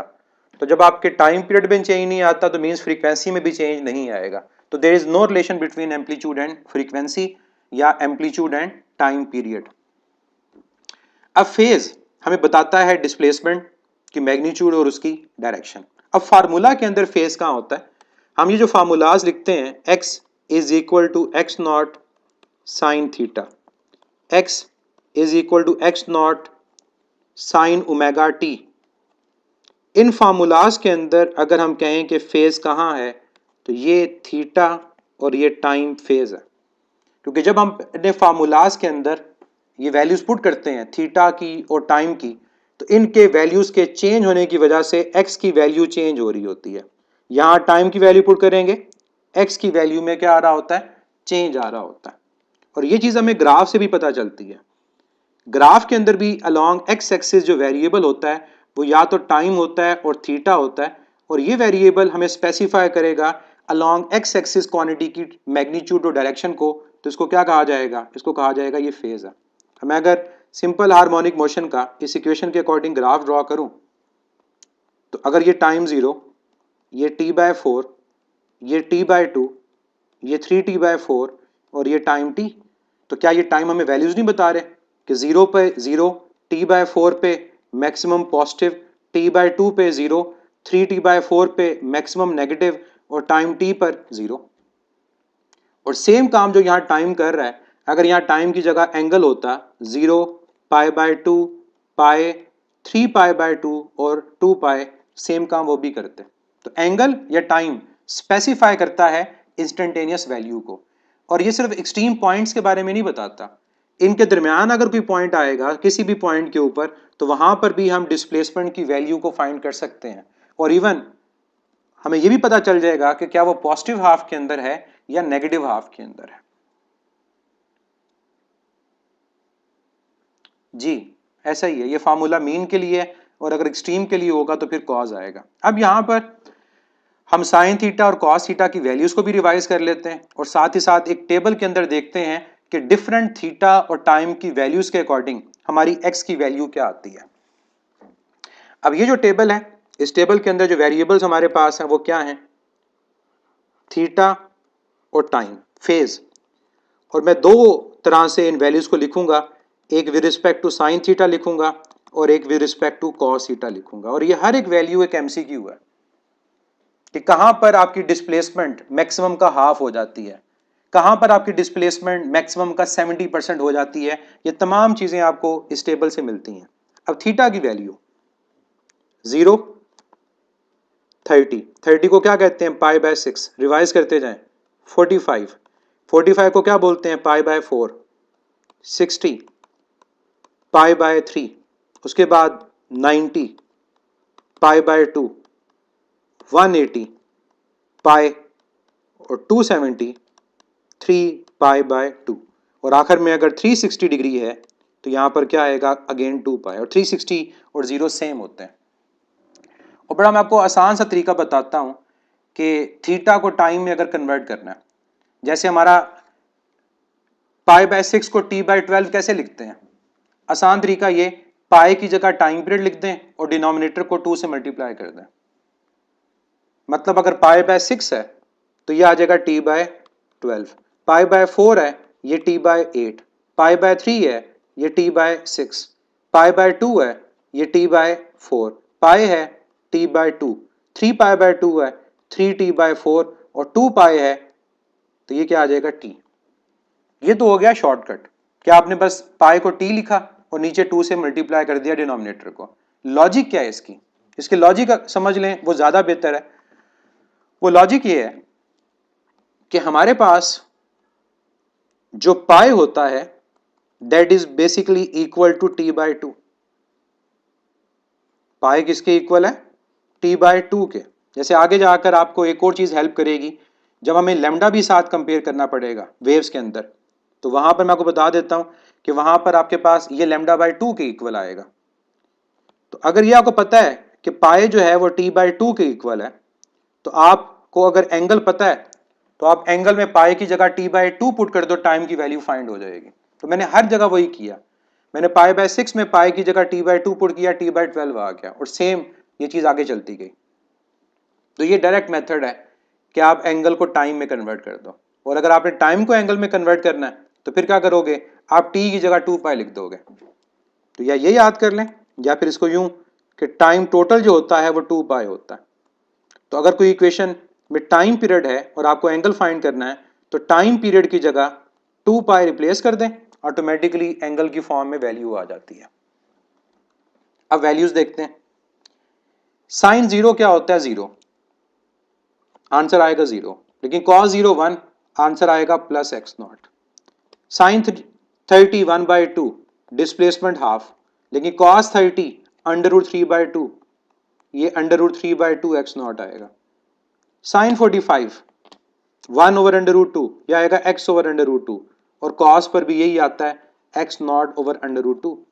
इसका मतलब मीन और एक्सट्रीम से बॉडी स्टार्ट हो तो 45 डिग्री वो फेज है, या t/8 वो टाइम है जहां पर हमारे पास डिस्प्लेसमेंट इक्वल आती है मीन और एक्सट्रीम से स्टार्ट करते हुए।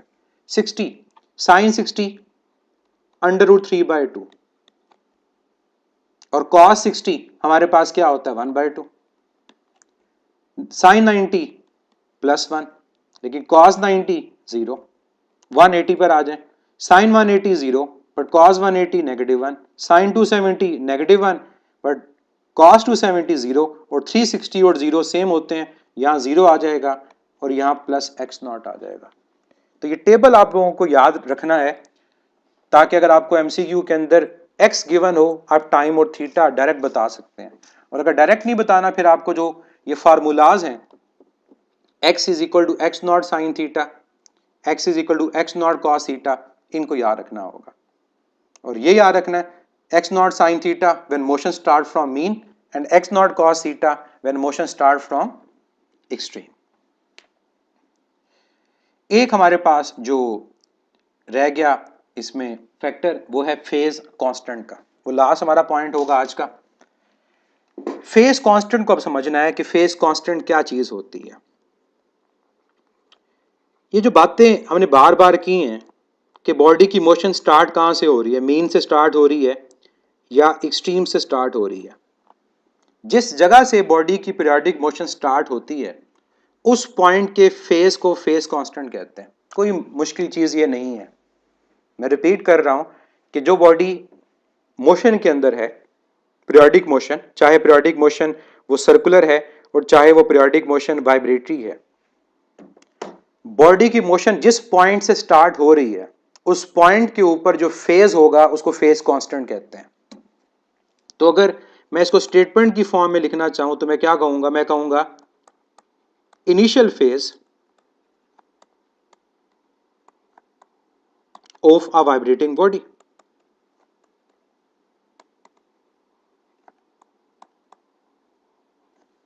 अब मैं पहले आपको एक ग्राफ की फॉर्म में ये समझा देता हूं, अगर वो आपको समझ आ गया तो फिर ये आपके लिए इजी हो जाएगा इस चीज को समझना कि फेज कांस्टेंट क्या चीज है, कि initial phase of periodic motion का मतलब क्या होता है। लेट्स से ये ग्राफ है डिस्प्लेसमेंट और टाइम का। ये ग्राफ की हमारे पास शेप है जो साइन वेव है।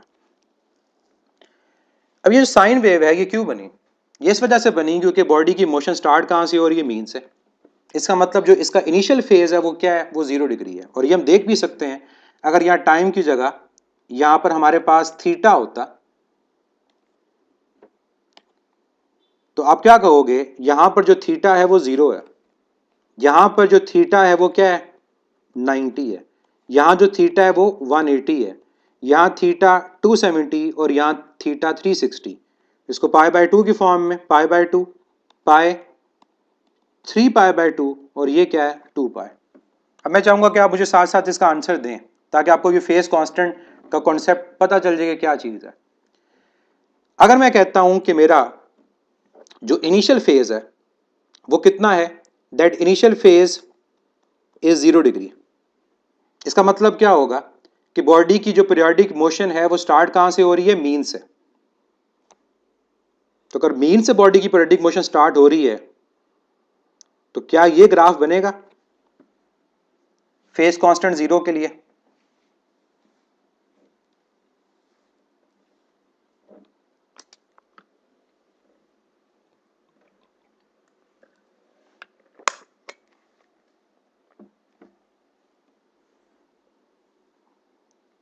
क्या ये ग्राफ बनेगा फेज कांस्टेंट 0 के लिए?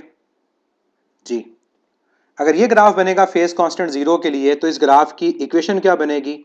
x is equal to x naught sine theta. आगे चलते हैं।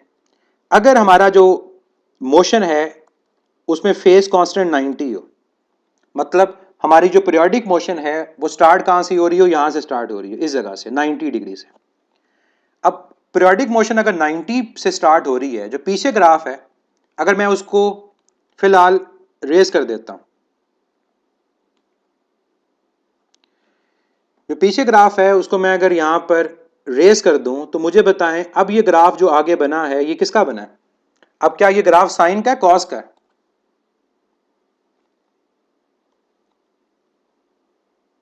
अब ये ग्राफ कॉस का है। इसका मतलब यह है कि मोशन अगर स्टार्ट मीन की जगह एक्सट्रीम से हो तो एक्सट्रीम से स्टार्ट होने का मतलब होता है कि आपका फेज कांस्टेंट 90 डिग्री है, और फेज कांस्टेंट 90 डिग्री हो तो हमारी इक्वेशन होती है x is equal to x naught cos theta. आगे चलते हैं। अगर हमारी मोशन स्टार्ट हो फेज कांस्टेंट 180 डिग्री से, अब जो फेज कांस्टेंट है वो कितना है? 180 डिग्री। इस जगह से मोशन स्टार्ट हो रही है। अगर इस जगह से मोशन स्टार्ट हो रही है तो पीछे वाले ग्राफ को मिटा दें। अब पीछे वाले ग्राफ को जब मिटा देंगे तो अब जो हमारा ग्राफ बनेगा वो कुछ इस शेप का बनेगा, कि बताएगा अब ये ग्राफ किसका है?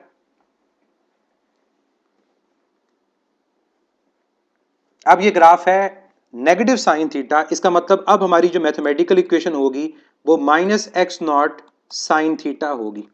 अब देखें, फेज कांस्टेंट की वैल्यू चेंज हो रही है तो हमारे पास इंस्टेंटेनियस डिस्प्लेसमेंट का फार्मूला भी चेंज हो रहा है, और जब इंस्टेंटेनियस डिस्प्लेसमेंट का फार्मूला चेंज होगा ऑटोमेटिकली वेलोसिटी और एक्सेलरेशन भी चेंज हो जाएगा।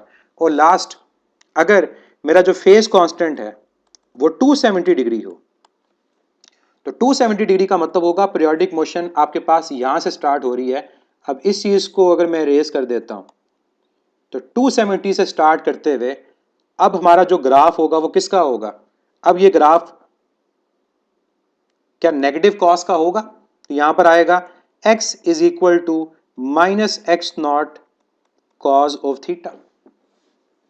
ये है फेज कांस्टेंट, कि पीरियोडिक मोशन जिस फेज से जिस पॉइंट से स्टार्ट हो उस पॉइंट पे जो फेज होता है वो फेज कांस्टेंट कहलाता है।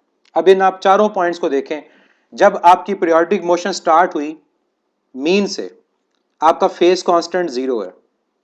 जब पीरियोडिक मोशन स्टार्ट हुई एक्सट्रीम से टाइम t बाय 4 पे, आपका फेज कांस्टेंट 90 है। जब स्टार्ट हुई कहां से? 180 से, आपका फेज कांस्टेंट ये बताएगा कि ग्राफ नेगेटिव साइन का होगा, और 270 पे ग्राफ किसका होगा? नेगेटिव कॉस का ग्राफ होगा। अगर ये पॉइंट आपको समझ आ गया कि फेज कांस्टेंट क्या है तो हम इजीली मैथमेटिकल इक्वेशन अब लिख सकते हैं, और मैथमेटिकल इक्वेशन क्या होगी? x is equal to x naught sine phi plus theta. और साइन फाइ प्लस थीटा को अगर मैं आपको सर्कुलर मोशन से समझाना चाहूं उसके में समझना आसान होगा आपके लिए।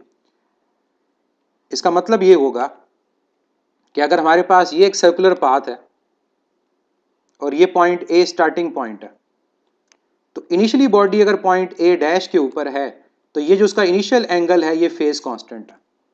इसके बाद उसने फर्दर कितना एंगल मूव किया? Theta, point A double dash तक। तो ए से ए डबल डैश जो टोटल एंगल होगा वो कितना होगा? वो फाइ प्लस थीटा होगा। जी सरफराज, 360 और 0 सेम ही होगा।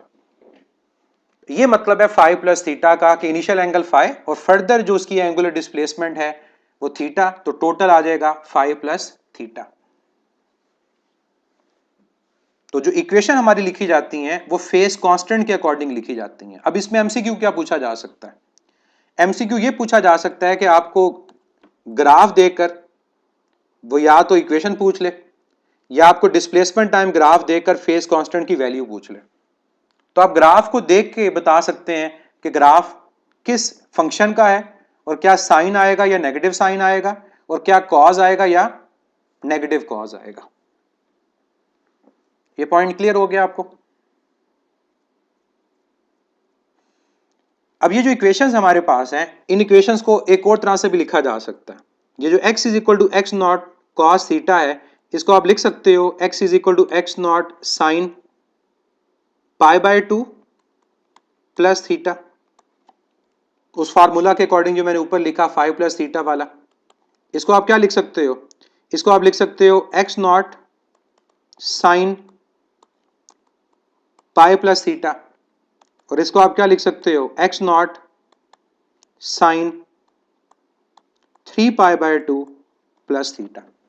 और पहले को अगर आप लिखना चाहें वो कुछ नहीं है, वो है x is equal to x naught sine 0 plus theta. तो चाहे इक्वेशन ये साइन की फॉर्म में लिखी हो या कन्वर्ट करके कॉस नेगेटिव साइन या नेगेटिव कॉस की फॉर्म में लिखी हो, एक ही बात है। तो ये है फेज कांस्टेंट जो हमें बताता है initial phase of periodic motion. चाहे आप यहां पर वाइब्रेटिंग बॉडी मेंशन कर दो, initial phase of vibrating body, या initial phase of a body in periodic motion, एक ही बात होगी। यहां पर मैं आपको एक फार्मूला और उसको याद रखने का तरीका बता देता हूं। ये जो फार्मूला हम लिखते हैं ना, x is equal to x naught sine 5 plus theta, ये बेसिकली आता है इस फार्मूला से, sine alpha plus minus beta. जब हम इसको सॉल्व करते हैं तो वहां से ये रिजल्ट बनता है। ये सारे के सारे जो रिजल्ट आपको नजर आ रहे हैं, ये रिजल्ट इस फार्मूला से सॉल्व करके आते हैं। और ये किसके इक्वल है? ये है sine alpha cos beta plus cos alpha sign beta. मैं आपको एक एग्जांपल दे देता हूं। फर्ज करें हमारी इन इक्वेशन के मुताबिक ये वाली इक्वेशन है, तो अल्फा पाई बाय 2 है, 90 है, और बीटा थीटा, तो यह आ जाएगा sine pi by 2 cos of theta plus cos pi by 2 sine of theta. अब आप लोग जानते हैं कि साइन जो 90 होता है वो 1 होता है और जो कॉस 90 होता है वो 0। तो ये सॉल्व होकर क्या बन जाएगा? 1 into cos theta plus 0 into sine theta. तो ये तो 0 हो गया, तो क्या इसका आंसर कॉस थीटा के इक्वल आ गया? तो sign pi by 2 plus theta solve करने से किसके इक्वल आ गया? कॉस थीटा के। तो ये चीज आपको यहां नजर आ रही है कि sign pi by 2 plus theta की जगह आपने क्या लिखा है? कॉस थीटा लिखा है। अब ये जो सब बातें, ये सारे एमसीक्यूज ही हैं जो फेज कांस्टेंट की बात हो रही है। लेकिन जितने वेरिएबल्स पढ़े हैं, इन तमाम वेरिएबल्स को मिलाकर एक क्वेश्चन मैं आप लोगों से पूछूंगा। अब मैं आपको एक शॉर्टकट बताता हूं। ये जो पूरा फार्मूला है, इस फार्मूला को याद रखने की जरूरत नहीं है। अब अगर आपको ये शॉर्टकट पता चल जाए तो आप उस शॉर्टकट को यूज करके इजीली बता सकते हैं कि हमारे पास क्या रिजल्ट आएगा, साइन 90 प्लस थीटा या साइन 90 माइनस थीटा या कॉस 90 प्लस थीटा, वो कैसे। देखें अब शॉर्टकट क्या है। ये शॉर्टकट मुझे एफएससी में मेरे मैथ के टीचर ने बताया था, और इस शॉर्टकट का उन्होंने नाम जो रखा था वो ये नाम रखा था यस नो शॉर्टकट। अब यस नो जो शॉर्टकट है वो क्या है? जब आप लोग किसी बात पे यस करते हैं तो आप लोगों का सर कैसे हिलता है? ऊपर नीचे। जब आप लोगों को कहा जाए कि किसी बात पे हाँ करनी है, तो आप यस जब कहेंगे तो आपका जो सर होगा वो वर्टिकली ऊपर या नीचे की तरफ मूव करेगा। और जब आपको कहा जाए किसी चीज को ना करनी है, नो करनी है, तो फिर आपका जो सर होगा वो दाएं बाएं मूव करेगा। ऐसा ही है। सर हिला के देखें आप लोग सारे। ये लास्ट पॉइंट हमारे आज के लेक्चर का है। ये जो ऊपर हमने फार्मूला लिखा उसका शॉर्टकट,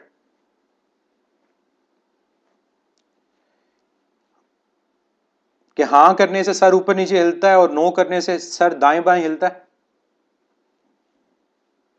और दिल में हाँ या ना नहीं करनी, सर हिला के हाँ या ना करनी है।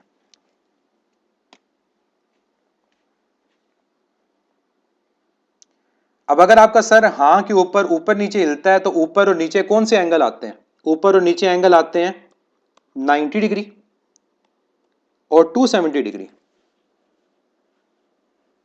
और ना करने पे आपका जो सर हिलता है वो दाएं बाएं हिलता है।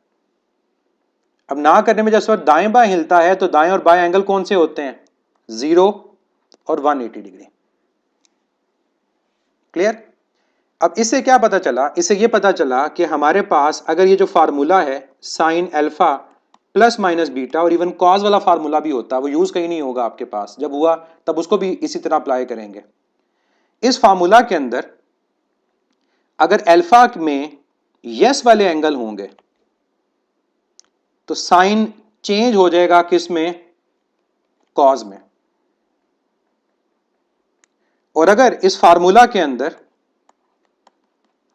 अल्फा की जगह नो वाले एंगल होंगे तो ये साइन आपके पास साइन में ही रहेगा, ये कॉस में चेंज नहीं होगा।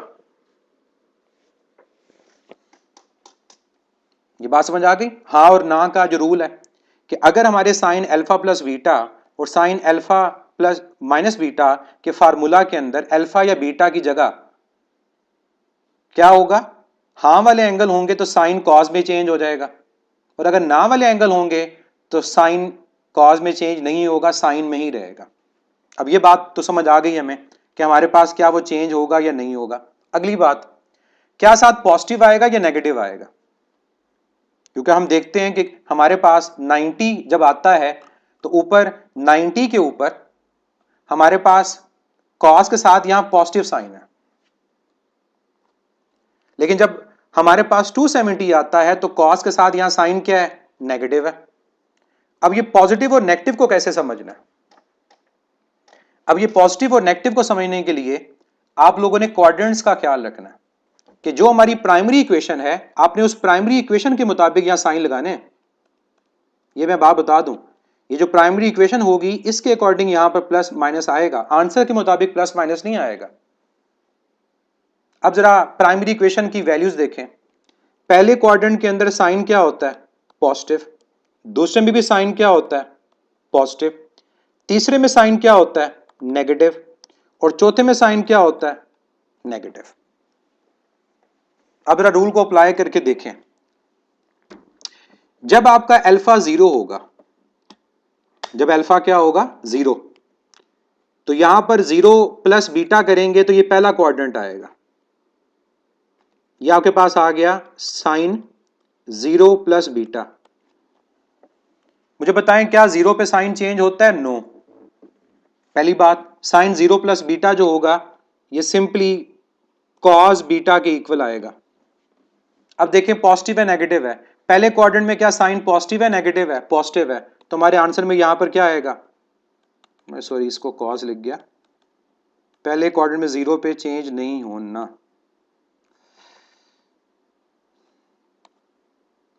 जी। तो ये था 0 प्लस बीटा, पहले में चेंज नहीं होगा, साइन बीटा। पहले में साइन पॉजिटिव, तो पहले में साइन पॉजिटिव तो यहां पर साइन भी क्या आएगा? पॉजिटिव आएगा। अब आए दूसरे क्वाड्रेंट की तरफ, 90 प्लस थीटा। अब यहां पर आ गए, अब जब 90 प्लस थीटा करेंगे ये बनेगा एंगल। अब 90 प्लस बीटा, क्या कहा था? 90 पे चेंज होगा, किस में चेंज होगा? कॉस में, तो ये आ गया कॉस।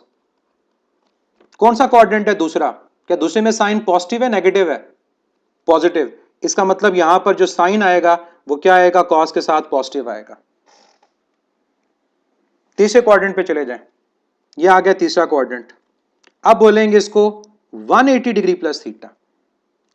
अब तीसरा क्वाड्रेंट है 180 डिग्री प्लस थीटा, ना 0 पे चेंज होगा, 180 प्लस बीटा में रहने देता हूं, तमाम सेम ही रखते हैं। अब क्या 180 पे चेंज होगा? नहीं चेंज होगा, तभी मैंने साइन के साथ साइन ही लिखा आंसर में। लेकिन तीसरे क्वाड्रेंट में साइन पॉजिटिव है नेगेटिव है? तीसरे क्वाड्रेंट में साइन नेगेटिव है, इस वजह से यहां पर आपका आएगा क्या आंसर? नेगेटिव आएगा। ये ऊपर देखें, अब जरा ऊपर जब हमने ये इक्वेशंस लिखी थी तो जब यहाँ पर 180 डिग्री था तो यहाँ पर आपके पास आंसर क्या आ रहा है, नेगेटिव आ रहा है। तो 180 पे नेगेटिव क्यों आ रहा है, क्योंकि 180 प्लस थीटा ये आपका थर्ड क्वाड्रेंट है और थर्ड क्वाड्रेंट के अंदर साइन नेगेटिव होता है।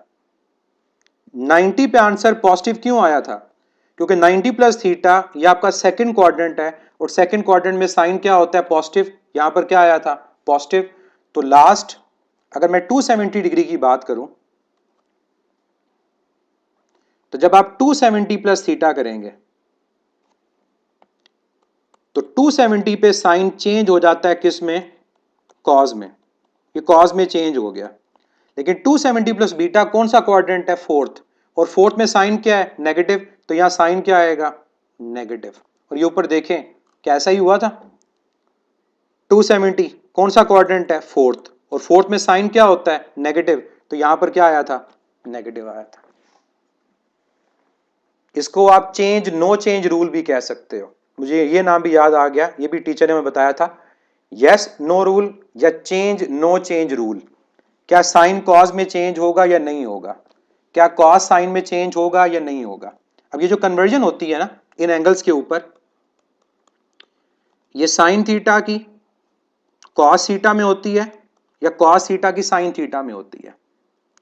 और इसके अलावा अगर ये फार्मूला tan का होता तो tan थीटा चेंज होता है कॉट थीटा में, कॉट 1/tan थीटा के इक्वल होता है। हुसनैन वो किसी दिन बता दूंगा आपको रूल, फिलहाल जो आज का शॉर्टकट है उसको देखें। तो किन एंगल्स पे साइन कॉस में और कॉस साइन में चेंज होता है, 90 डिग्री और 270 डिग्री। किन एंगल्स पे tan कॉट में चेंज होता है या कॉट चेंज में चेंज होता है, 90 पे और 270। और किन एंगल्स के ऊपर ये चेंज नहीं होते, मतलब वो एंगल अगर आएंगे तो साइन की जगह साइन ही आएगा, कॉस की जगह कॉस ही आएगा और tan की जगह tan ही आएगा। वो कौन से एंगल्स हैं, वो एंगल हमारे पास हैं 0 डिग्री और 180 डिग्री। और इन तमाम केसेस के अंदर जो फार्मूलाज होंगे वो कुछ इस किस्म के होंगे, sign alpha plus minus beta, cos alpha plus minus beta, या फिर tan alpha plus minus beta. Clear. तो ये हमारे पास शॉर्टकट था आज का कि यहां पर अल्फा अगर 90 या 270 होगा तो साइन कॉस में, कॉस साइन में और tan कॉट में चेंज हो जाएगा। और अगर यहां पर अल्फा आपके पास 0 या 180 होगा तो ये चेंज नहीं होंगे। और जो आंसर आपके पास आएगा उस आंसर में प्लस आना है या माइनस आना है, वो आपकी प्राइमरी इक्वेशन के मुताबिक होगा, आंसर के मुताबिक नहीं होगा। और प्राइमरी इक्वेशन ये क्या है, ये वाली, इसके अकॉर्डिंग होगा कि क्या उस क्वाड्रेंट के अंदर वो पॉजिटिव है या नेगेटिव है।